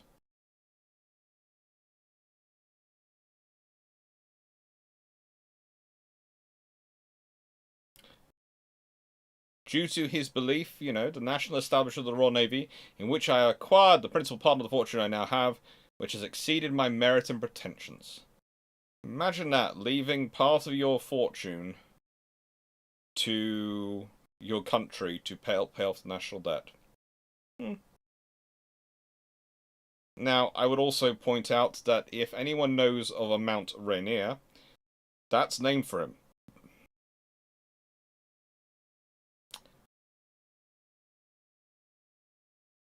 Yes, Mount Rainier is named for Vice Admiral, later Admiral Peter Rainier.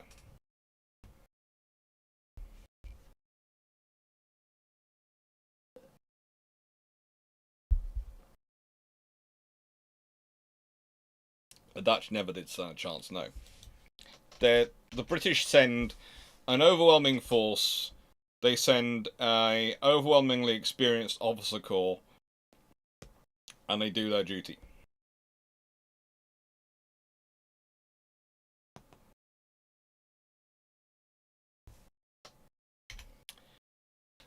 So what's the legacy of all this? Because that's an point of discussion, and is it?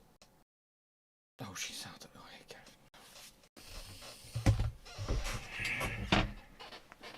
What's she moving around this time? Seriously, concrete, steel cables, concrete and steel cables. Potentially something more. 6 feet of water. What's he doing?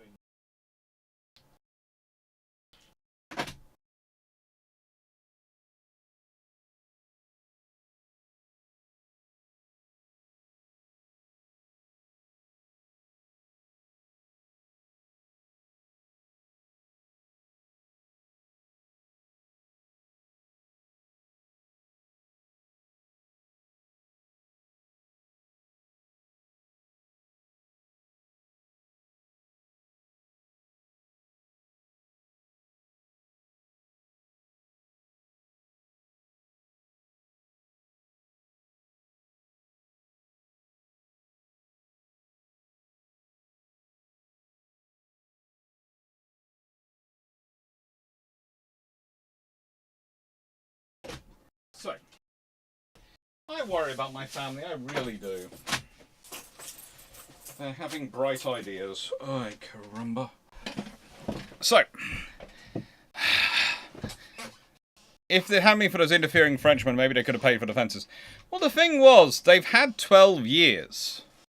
I would say this is the case, but the big thing for the Dutch is, the moment they lose this part of their empire, the heart goes out of their empire a bit. You know, we talk about... The reason I wanted to talk about this was because I realised recently I've been talking a lot about Dutch battleships and their almost construction prior to World War One, prior to World War Two. And there were some who said, well, you know, you're picking on the Dutch here, they're a small power. The thing was, the Dutch have always been having these issues for a long time by this point. The Dutch spent many years debating what they need to do about a fleet out here. If anything, they should have built dockyards.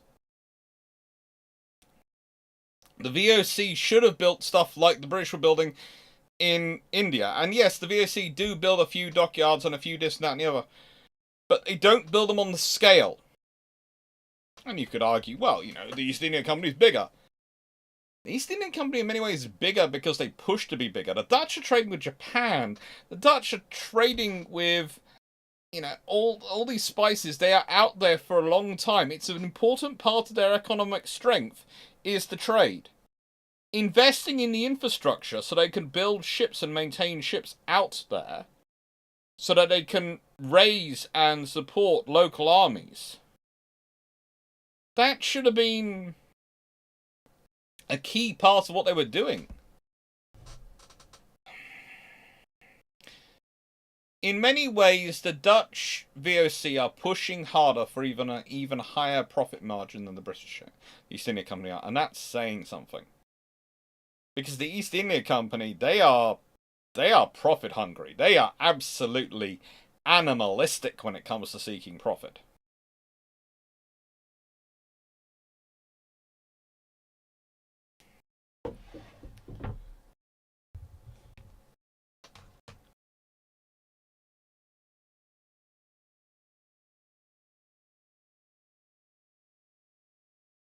And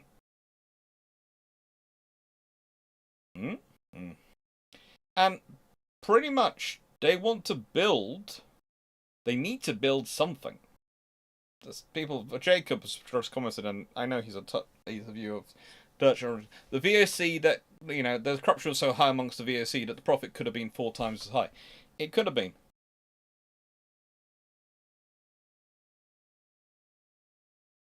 And the problem is, again, there is a difference going on here. I often compare it in terms of some of the modern approaches to capitalism. You can have pure capitalism, which is pursuit of the pure profit margin. But that can lead you down a very short-term route. And the thing is, it can lead you to very high profits this year, but it can put those profits in big danger next year, and the year after that.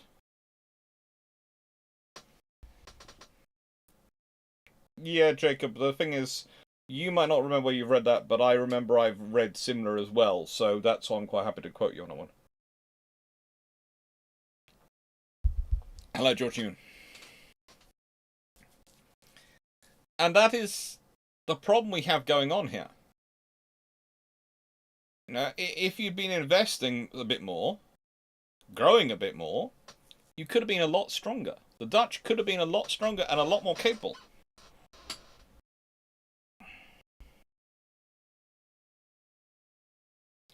And they needed to be. They needed to be stronger and more capable.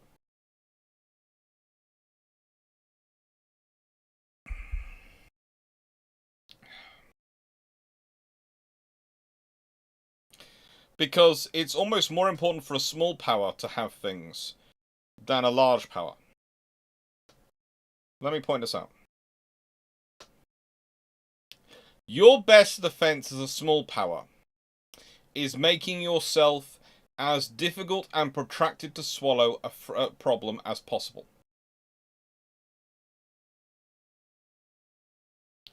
This requires investing. in your defences. This requires investing in things which are going to make it more difficult for your opponent to take you down. One of the things that shocked me, and always shocks me when I go back and read this, and sometimes I've taught courses around the various campaigns in these, and this one's always interested me, is the sheer amount of guns which are found in some of the forts versus the number of personnel to man them. You have 100 guns, yes, great.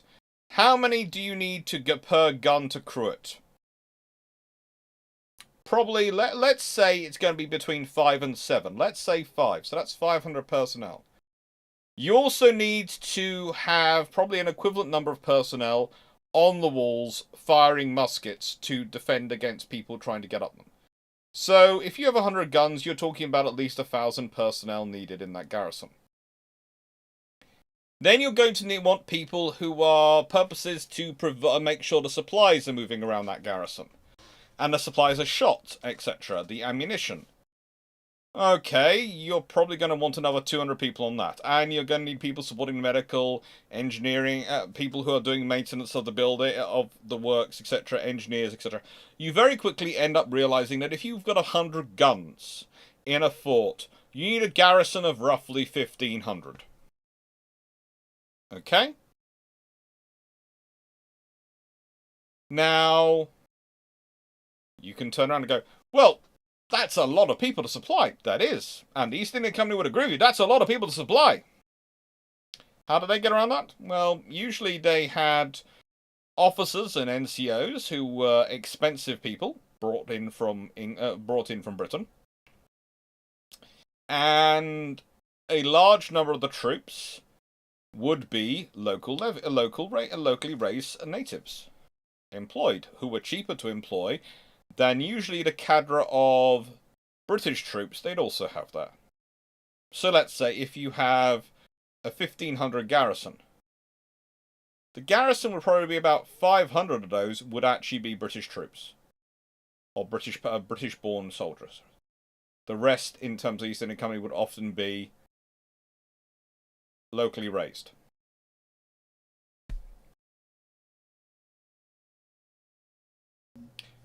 What do the Dutch do? Well, you just heard. We're talking about Trincomalee, this massive natural harbour, a key facility for your infrastructure and your movement of goods coming back from the Dutch East Indies to Europe. This is a key point where ships could exchange goods, where you could have ships which would just funnel the supplies back to there, and this could be a safe harbour. You could also get supplies from India. You could gather supplies together and then send them home. This was a brilliant key point for your economic organisation. You have the fort, Trincomalee, has 100 guns, and it has a garrison of 679. The number of troops in the fort are even less, and that has a similar number of guns. There are 3 forts. Two forts in the city, which all have a similar number of guns, and all have the 2 forts have garrisons which are less than the city.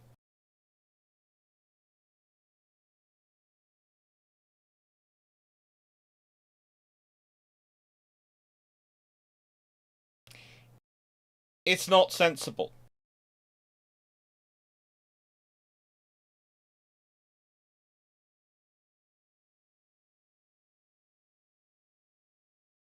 It's not protecting your investment. And that's the other thing, we talk about, especially modern capitalism, a fiduciary responsibility to provide the profits for the investors. But you've also got a fiduciary responsibility to protect that investment.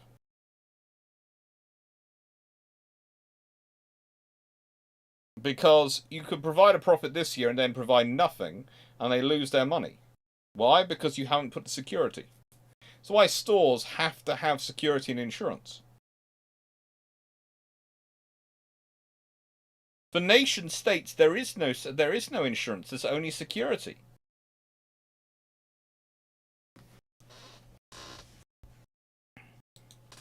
One of the interesting things from this that comes out of this war is the British establish local regiments. They establish a local defence force. And they provide troops in the Boer War. They provide troops in all sorts of wars for Britain. They actually, not just enough troops to help defend the islands, but to help also fight wars again in other places in the world. The Dutch could have done the same. The Dutch were there for a long time. And they didn't. The Dutch had a lot of money going through. And they didn't. Why? Knights of everyone has put, so after getting beaten, the will to maintain their empire just left them. The question is, did they have the will to maintain their empire even earlier than that? Are they actually maintaining their empire, or do they just have their empire? Part of maintaining an empire, part of maintaining a global presence is investing in it. The Dutch aren't investing. The British took these islands off you 12 years previously. You would expect, after over a decade, there to have been forts upgraded. Colombo to not be in such a state that, frankly, the troops just turn up and sneeze and it surrenders. Nicest way, you're not telling me that after 9 days' march through the terrain of Ceylon, those troops looked anything other than absolutely ragtag tired. They parade, they form up, and the Stuart is actually going, yeah, we can take this. I'm not worried about it. Stuart is not a commander who throws away his men's lives easily. Taking of the entire campaign, he loses 16 killed and 60 wounded. That is not a commander who's reckless. That is not a commander who thinks lives are there to be sacrificed. He's not happily going, oh well, yeah, I don't care. Let's put the sepoys at the front and charge in. He's not doing that. He doesn't. It doesn't matter who they are. He isn't throwing their lives away. So the fact he's that confident when he reaches Colombo tells me that Colombo, frankly, the defences, no matter what they might say on plans and maps, do not count for do not count for ship. Just don't. Hi, CM McDevitt.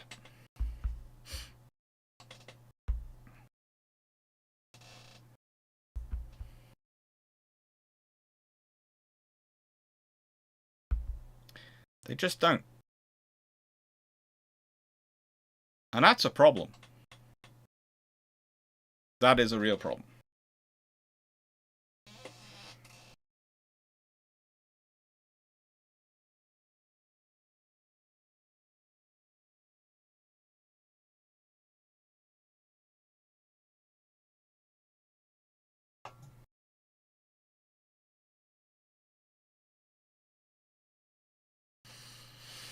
So, there you go.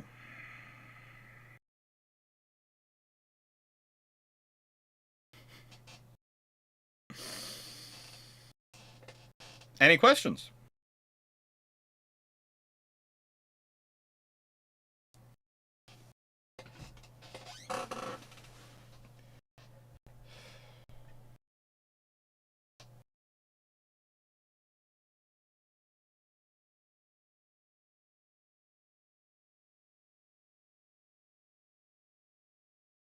And I did say at the beginning this was going to be a slightly shorter video tonight. It's only, I think this one was 10 slides. I took 2 slides off it. I didn't need them.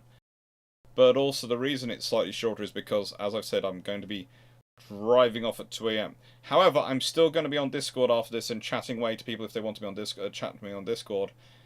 Because basically I'm going to have Discord on while I'm packing my book bag for the travels. Because I'm going to be in hotels for a couple of nights.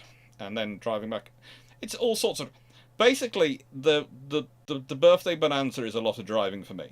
Okay? It's a lot of driving for me. I drive and get all people around, and including, yeah, we have all sorts of fun.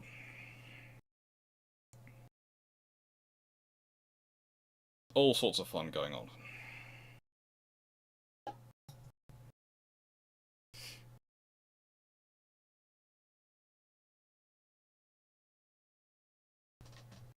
Now it's starting to worry me. The chat hasn't been active for a disturbing long time. What happened that would happen to a captain loses a cannon? Not really that much. It depends on how the cannon was lost. If it went over the side in a storm, it wouldn't be the first time that actually captains had shipped their cannon over the side in a storm to save the ship. Ship's more important than cannon. You can replace the cannon more easily than replace the ship, because remember, cannon's made of iron, ship's made of oak, which takes hundreds of years to grow.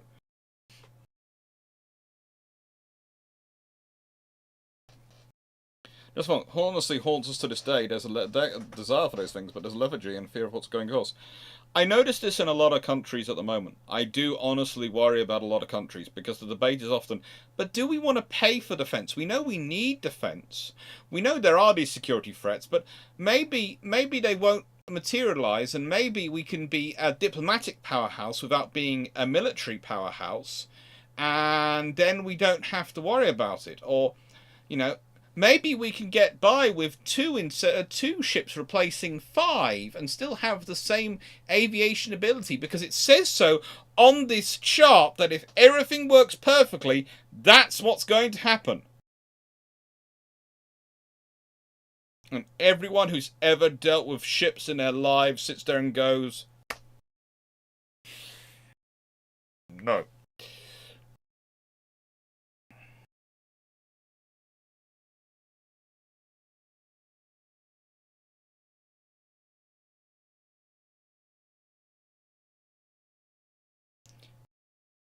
The numbers of ships feels a bit like the Pacific campaign, or unless there's who compare with the Eastern Front, or China in terms of numbers involved. They don't need that many. It's one of those things, they don't need that many in this period, and the Dutch wouldn't have needed that many. If you think about it, if the Dutch had had a decent squadron out here, out in the East Indies, it would have been very, very different. You might have noticed there's at no point do I mention Dutch ships in the campaign in terms of fighting. They're not there as a fighting force.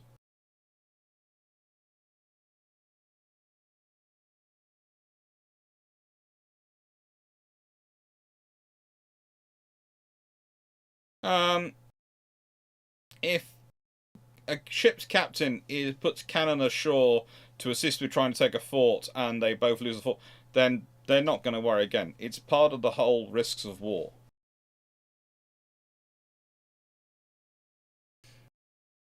So was this the nail that she's in these Chamber's coffin? And top question. Why would British consider a proposal for nuclear successor to Grand Slam Toolboy? Well, okay, so that's completely off topic. So, first question. Was this nail in the Dutch Empire's coffin? Well, the Dutch Empire lasts for several hundred, well, for over 100 years, longer after this. It lasts into sort of post-World War II.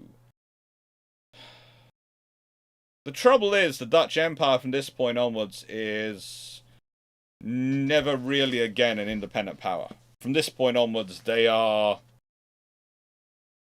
dependent on the friendship of the British in many terms, but also they're dependent upon the Prussians and the French, because they are trapped in terms of their empire. The British can take it away at any time they want, and in terms of their land borders, they are constantly looking across their borders at the French and the Prussians, later on the Germans, and going, oh frigate.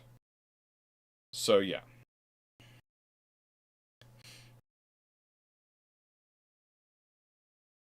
And why would the British consider a proposal for a nuclear successor to Grand Slam and Tallboy earthquake bombs? Because they could, and because it would be useful to have, but wouldn't really be something they could be using on a regular basis. Unless they fancied blowing up things and radiating the Earth and having to deal with all the issues of that.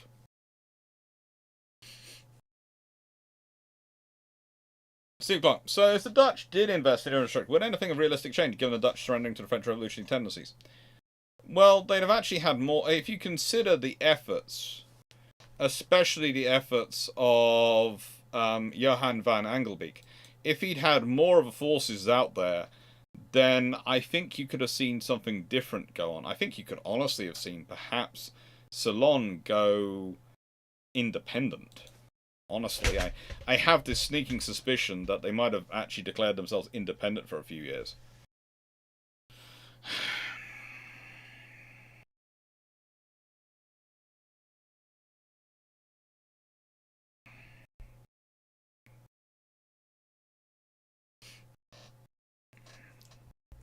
Jacob, how can you be a diplomatic powerhouse if you have to have no military to back those words up? Well, as Ins Morrison points out, you can be an economic powerhouse. But the trouble is, economic powerhouses can find themselves in issues. For example, you could look at modern Germany. They are definitely an economic powerhouse. They have all sorts of capabilities. But if you look at their current energy security and the issues they have with that, due to some of their own political decisions, I mean, honestly, the whole. I can understand the desire to get rid of nuclear reactors and nuclear power stations. I can understand that idea. Before the green energy systems, though, are ready, so you're reliant on gas energy to see you through, which you have to import from Russia, which is a dictatorship and has all the issues going on with that. And anyone who tries to claim that Putin is not a dictator is, well, it's a. There is an argument for it being an oligarchy rather than a dictatorship, but it's a dictatorial oligarchy at best.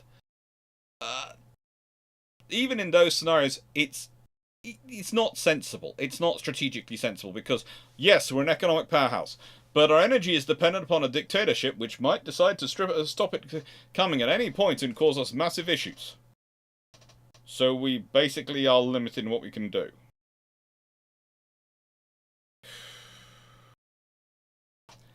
And yes, they are diversifying in all sorts of things they're talking about now, but it's the problem is the lack of joined up thinking really with that one. And it's the same with a lot of other scenarios. It's like other countries, if you consider the one I was specifically going through my head because I've been reading an article about it today about Australia. And people are saying, well, rather than spending money on defence, we should be focusing on becoming a diplomatic powerhouse. And you do need to be a diplomatic powerhouse if you're Australia. But Australia doesn't have the population size to be an economic powerhouse as well. They can afford to be a regionally capable military power. And they can afford to back up their economy can support that, and they can put the effort into diplomacy to make that into a strong position. They haven't got the economic power at the moment to be more.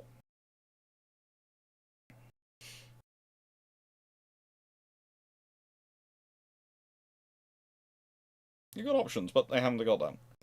So Poland is paying for defence. Our problem is not enough money for the ludicrous levels of defence we want to have. To be fair, Poland is looking at defence from the point of view of they want to not.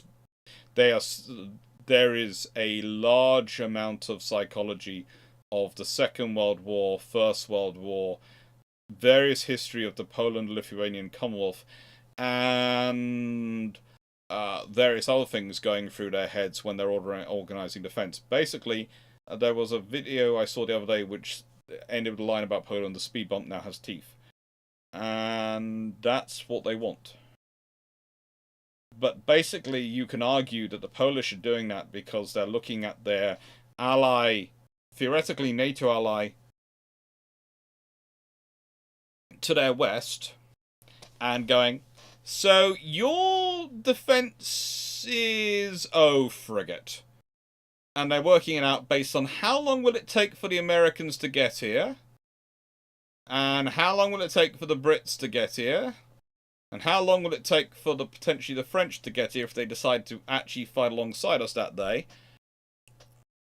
Okay, we need to be strong ourselves. Take care, Glenn. They are at least trying to learn from history. The trouble is having the economy to support it learning from history.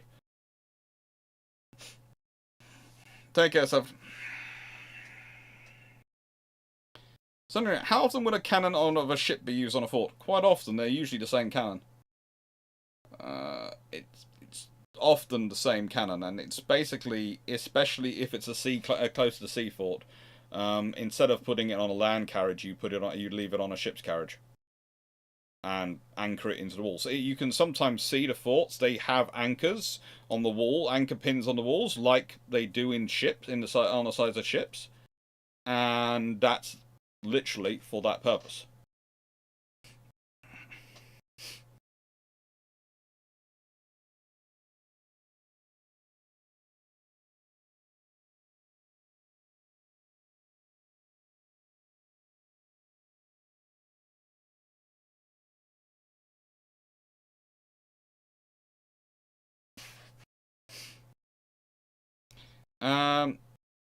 Yeah. Nice, Aaron. I have seen the questions. I just haven't responded because I'm looking it up.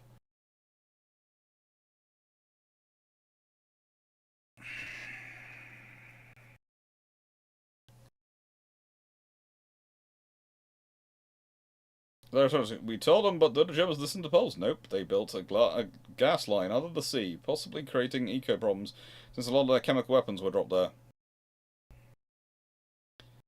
Yeah, they're just fun. Look, there were people who believed that history had ended, that the modern economic world had made a war between advanced countries impossible. The world doesn't look to be like it's so nice.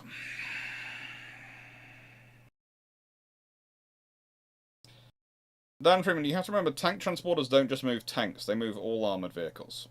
So one of the things that the problem is the lack of German tank transporters is not just means they have less than need to move their tanks, but also their armoured vehicles, whereas we have roughly enough to move a brigade's worth of armoured vehicles.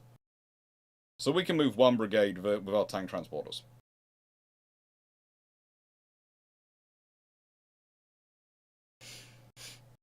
And potentially I think we might have invaded there, but I'm not sure for Poland. Yes, Seneca, the whole two countries of McDonald's have never gone to war.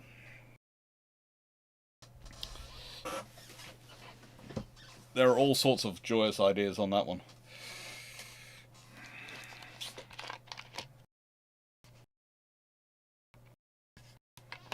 All sorts of joyous ideas.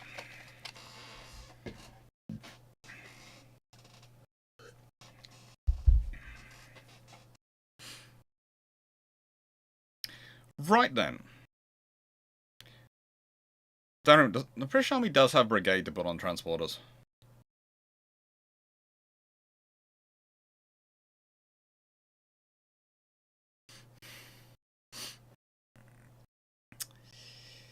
Yeah, but there are all sorts of issues going on with the world, and again, the legacy is invest in infrastructure, invest in your people.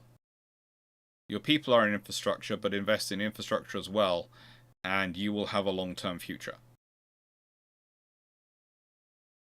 That's the reality. Right, what have we got coming up? We have the story of land ships, which I uploaded today. We have Winning a War, Holzendorf and Unrestricted Submarine Warfare coming up. Both of those have been uploaded. All the Key Ship Series 5 have been uploaded to the end, and the first 2 episodes of Key Ship Series 6 have been uploaded. I've also uploaded, as you might have seen, if I open it up, uploaded how you go about reading memoirs when studying history, how you use them. And I've got written up, but not not recorded and uploaded yet, the Italian force and infrastructure in the Red Sea in 1940. What were the capabilities and plans of those forces?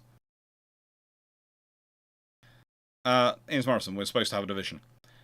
Look, theoretically we can get a division ready, but how quickly we can get a division ready versus how quickly we can get a brigade on the road on the move is a different matter. Yes, we still do have the Royal Tank Regiment.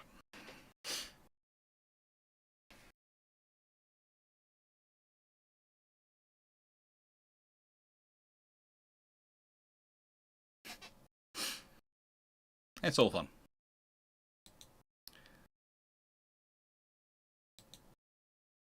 But yeah,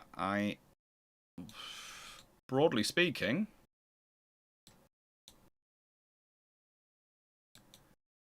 there could well be lives while I'm wandering around as well. So I could well do lives. If I'm in a place which has good enough internet and I have free time, I will do a live.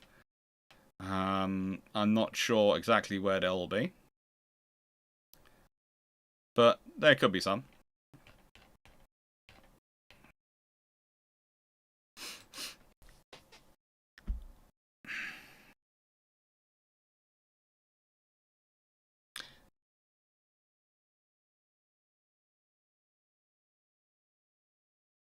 I was asking, well, Britain needs more of a French-style expeditionary force, even the one in France. The thing is, the brigade I'm talking about is the Army Brigade being moved to Poland. The Royal Marines, of course, go to Norway and Northern Europe, and that's where they go up there with the Dutch Marines. And you have to remember, the Anglo-Dutch amphibious forces are frigging well trained, very, very well equipped, barring the lack of armor. But definitely for any winter war and most of the scenarios you'd probably find up in Scandinavia, etc., northern Scandinavia, you do not want them coming for you. They can move around in littorals very effectively, and they can dominate areas. And that's, the Anglo-Dutch are back as allies.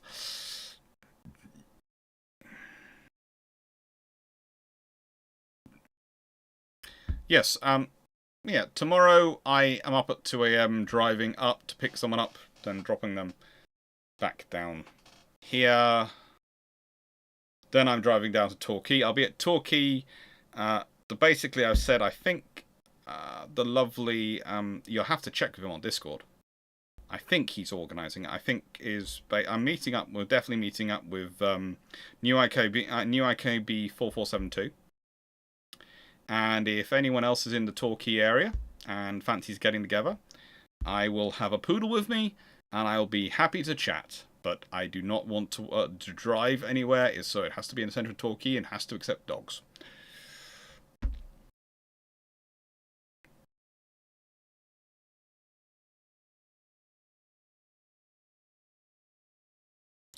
To be honest, the Anglo-Dutch have usually been fairly good friends. Now, yes, we've also got, at the moment, I should admit this, the patron vote is live. I should probably do quickly while I'm here. I should do the patron vote and talk about it all quickly before I finish for the evening, or rather, before I pop off to Discord, and have Discord running whilst I pack my book bag.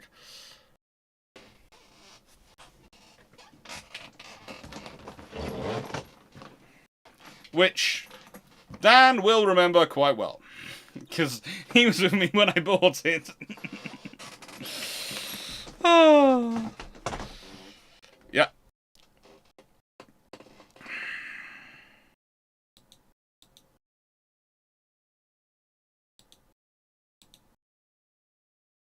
Da-da-da-da. Da-da-da-da. Right. Let's...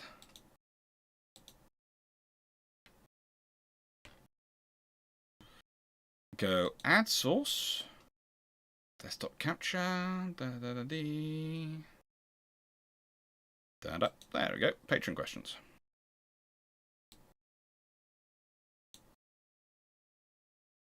Remove. Add source.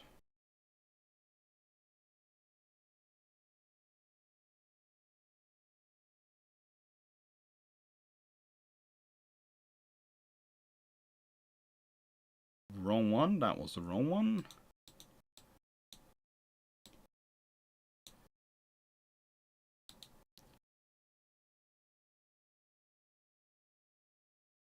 And yeah, that one. There we go. Ooh, that's blocked me immediately. That's helpful. Why did it do that? Who knows? So, here we go. All the patron topics, all the things. We have Blackbeard Maximus Commonwealth Veto. That's on 3 votes. King Karl von Gassberg, Zumwalt Flight 2, 4 votes. Karl Henshaw's Italian Commissioner Carrier in 41 has a change. Battle of the Mediterranean, 5 votes. David Forthwaite H 1850. Which officers had the greatest impact on naval strategy in history? Had they lived to be service head? 4 votes. That's actually it. I would say again, please go read the full questions up here in the image.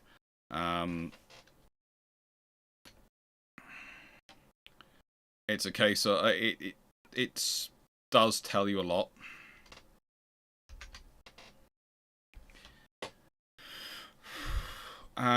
Then we have Leslie H. and Leslie Mitchell. If you were the IGN and you were in position at Admiral Yamamoto, would you have attacked Pearl Harbor? Nick G. Evolution of small craft armament during World War II. How did things change for PT boats, MG, E-boats, and during the war? I almost actually used that as one of the votes, as one of the videos for this month. So I'm glad I didn't. If people are so happy to vote for it, because that's a good one for them to vote for people to vote for. But I was worried people wouldn't. And then we have Andrew H. If the RN started rebuilding in 1955 and had your proposed capital ships force, everything else the same, what happens? Ooh, that's an interesting one to do. 6, Michael 66, alternate Jutland, studies battle cruisers. I'm surprised that's not got more votes. I'm surprised. Steve Clarke, Germany focuses on large ship construction, Scharnhorst hull, only 4 votes. Jack Ray, Stanflex history and why the US doesn't adopt it. I know at least 2 of those votes. One of them's Jack Ray, and one of them's Dan Freeman, who literally voted for everything. Dan, I do know you voted for everything. Angenor, review of Wing Commander games. Paul from Chicago, the underpaid, underappreciated merchant marine of World War II. 8 votes. Cool. Then we have Renon's autoloader, turrets prototyped or development history thereof. The trouble is, quite a lot of that is actually hidden, so I'm not sure how well I can do that, but I would give it a stab, but I wasn't really that confident with that one. Black Maximus, Dr. Clarke has controlled the RN infrastructure. 1920s and 30s. I should have probably combined that one. Van H is one. King George V, flotillas of Danube, throughout the siege of Belgrade, 1456 and 1915, respectively. Michael 66, the Imperial Russian Navy, 1815 to 1904. How effective was it? Steve Clarke, Royal Navy and IGN, getting battle cruisers separate categories of the Washington Naval Treaty, 6 votes. Again, I'm surprised that's not getting more. Considering the amount of time Steve Clarke chats away with people about it, I'm surprised it's not getting more. Runon, the RN develops gas turbines for ships, but not aircraft in the early mid-20s. What happens?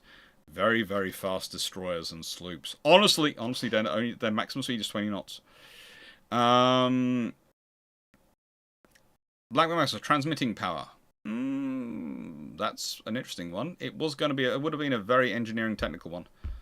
The King George V, the LCS is littoral combat ships. How to salvage them and for whose navy? I can do that, but I'm really happy that's only on 3 votes. I will say that. Mainly because I don't want to sound like I'm actually making a good case for the littoral combat ship. I'm worried I might do a good job and someone actually might buy them, and I really don't think they should. Because basically I'm going to start with, first you rebuild the ship. Michael 66, old crocs of war. In World War I, all navies dug out old obsolescent ships in reserve and put them into use. Usually good use. Discuss. 7 votes. Modular construction from Steve Clarke. How successful was it, and what was it worked on in 1920s and 30s? Yes and yes. Renon, development of broad types of naval fuels and how they broadly differ from their land-based counterparts. Mostly heavier. Black Maximus, peeping on ships. Development, design, evolution of the periscope from early beginnings to modern day. 8 votes. Now, that's interesting to try and make that into 12 slides, but I think it can be done. But Michael 60th, First Lords. Who do you consider the best and worst of the RN's First Lords and why? That's going to be that'll be a fun one to do. So we have 3 on 8. Now, what I will say is this. I found if you log in to the app, if you log into the website, you can vote for all of them. Or, yeah. It basically allows you to vote for all of them. Go away. Go away. Go away, go away, go away. I'm not actually voting. I just wanted to show it's possible. Go away. Go away. Yes, all votes gone. But, you see, there is all that.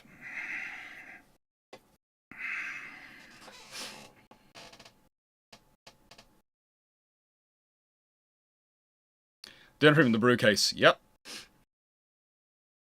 Different mention. What is the difference between a brigade and a division, manpower-wise? Division is usually about... division usually has 3 brigades in it. And usually has all sorts of other supporting forces, which means a division usually in practice is roughly 4 brigades in strength. Morrison has put brigade is 3 to 5,000, division 30,000. Depends on how self-supporting the brigades are. In British terminology, the British brigades are usually slightly larger. And therefore you have more supporting troops at the brigade level, and therefore you have slightly less of the divisional one, which is why I'm saying roughly 4 brigade strength in British terminology. In some, it's about 6 of a strength.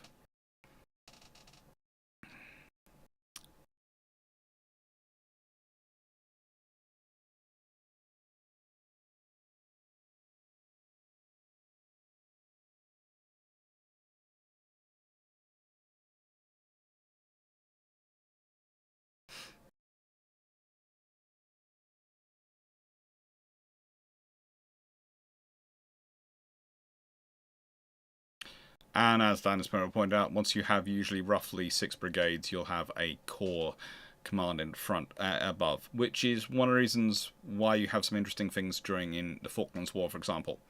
You have 3rd Brigade deployed down there, and they are over strength initially because they take the Paras, the Gurkhas, and the Royal Marines because they're Royal Marines Commando Brigade.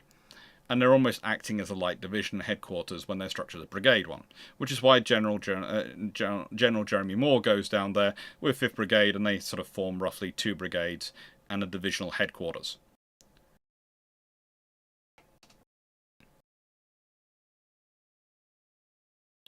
I have been crowned.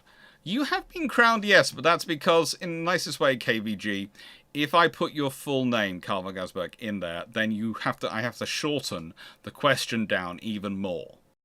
Because the trouble is, if there is a limit to how much will go in these boxes. Like there's a limited number of boxes, But there's 11 days left, there's 122 votes being cast in total by the number of people who've cast them, and I do know more people could cast them because I have 112 patrons. And so theoretically, as everyone could vote for multiple votes, let's say if everyone averaged about 3, there would be about 336 there.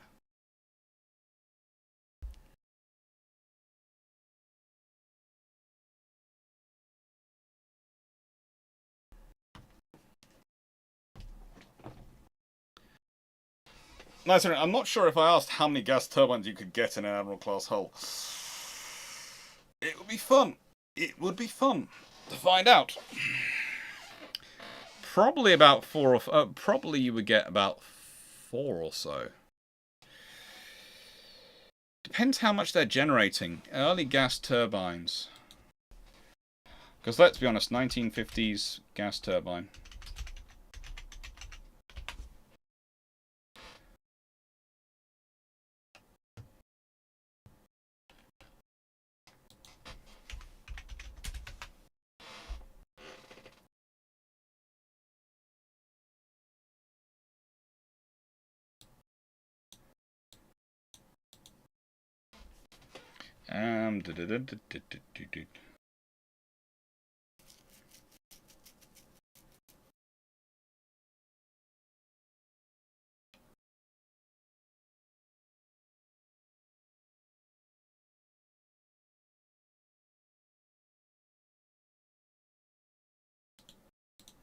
So the first one uses an F2.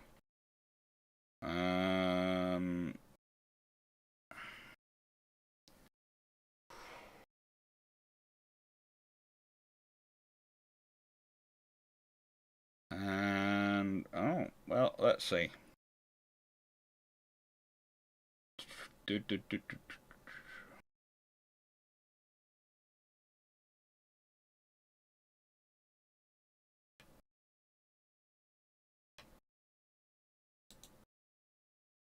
Variations of operations. Yeah. Let's see. MGB 2009.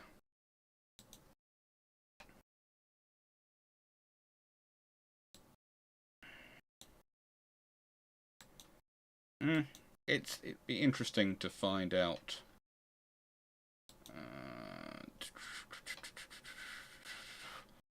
Yeah, there's that. Sorry, I'm looking at the actual stats of the gas turbines.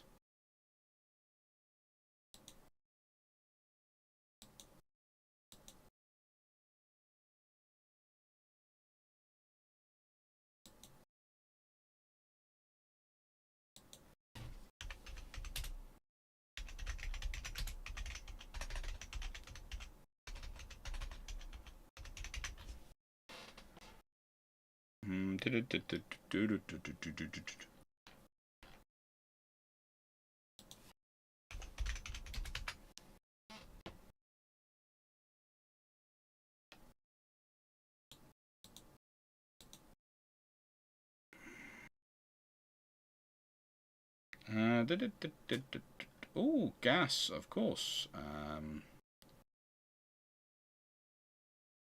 Well,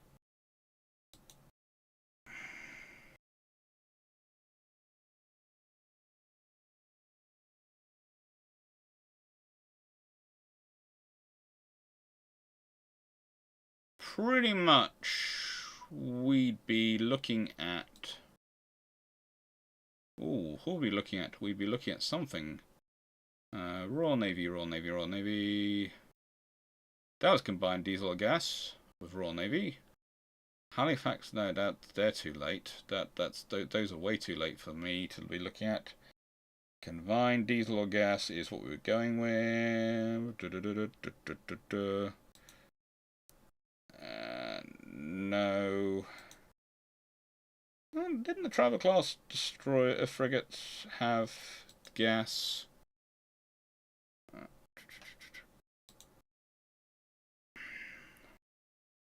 Ah, yes, combined steam and gas. So the county class destroyers and the travel class destroyers had combined steam and gas. The tribal class was built earliest, and let's see. The gas turbine provided 7,500 shaft horsepower. The steam turbine provided 12,500 shaft horsepower. And at combined knots, that's 27 knots at full power.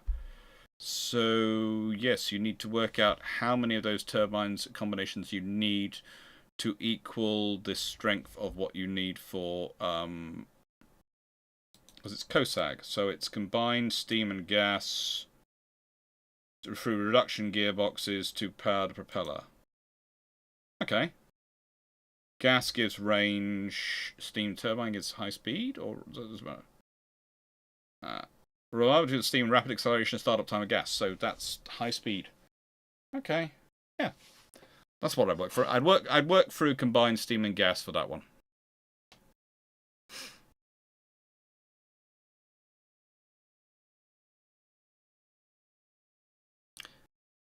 As a public announcement, I hereby entitle Dr. Clarke to call me Gaz. This is in power until revoked. All praise. A couple of courts to make an army. Usually about 2 or 3 courts to make an army.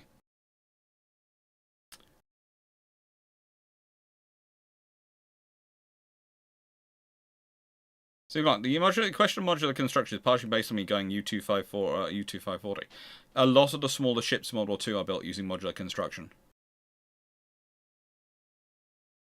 Nice one. If the British get gas turbines in the 2040s, they move to a COSAG system. Yes. Combined steam and gas, definitely.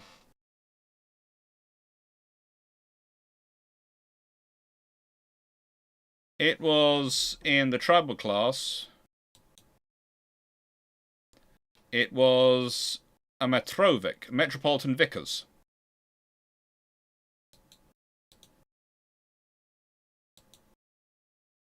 Formerly known as British Westinghouse. Yeah. But, yeah, it was,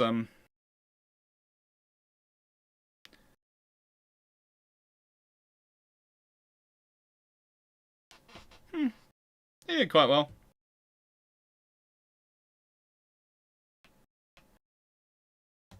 I think they're still going in some form.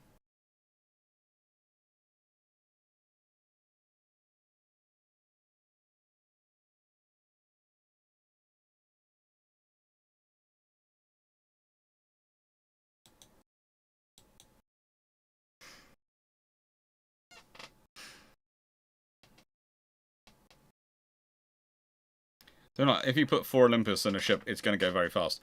I would say, pardon me.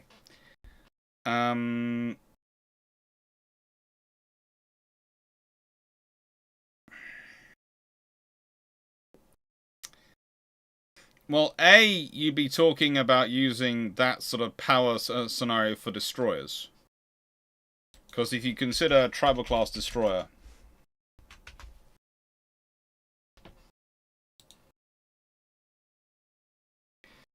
that has 3 Admiralty free drum boilers, 2 geared steam turbines, and a total of 44,000 shaft horsepower. If you make it a combined diesel and gas system, well, if you use an earlier turbine, you're talking 22,000 shaft horsepower from a steam turbine. And if you add in a couple of gas turbines, which you could probably have the space for, you've then got 37,000 shaft horsepower.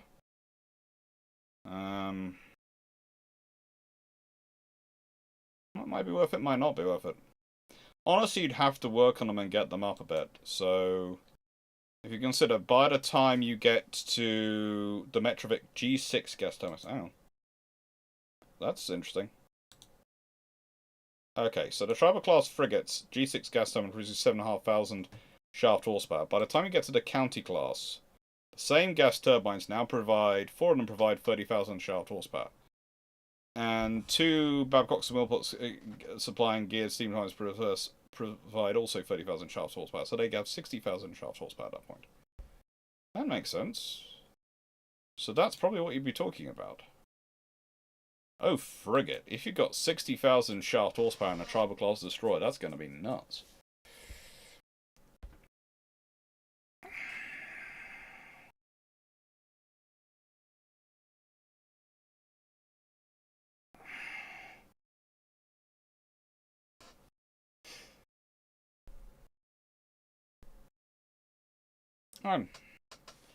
So, I'm going to say thank you very much to everyone who's tuned in today. It's almost 2.5 hours.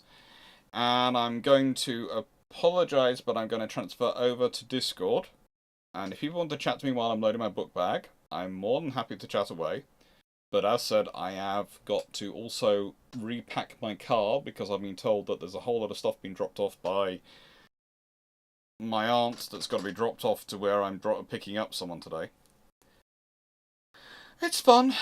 Oh, I'm picking up someone tomorrow.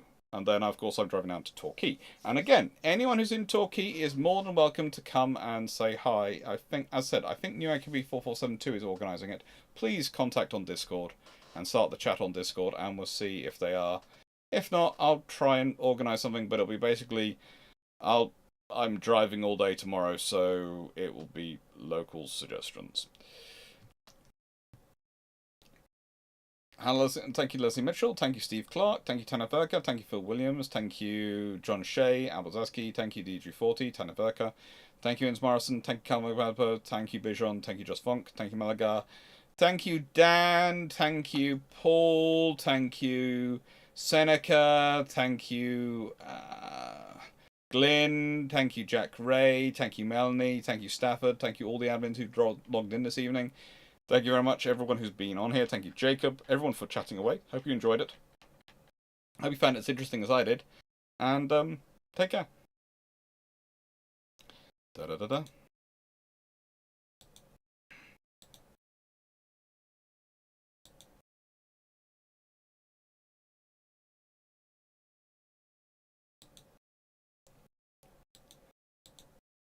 Thank you, David Goulding. Thank you, HMS Ford. Thank you, Runon. Thank you, everyone who's been watching. Thank you, my cooch. Thank you. Take care, everyone. Doodles. and probably, hopefully, see you soon. Hopefully, see some. If, as I said, if it can be pulled off and can be organised, hopefully see some of you in person tomorrow if that's possible. Take care. Have fun.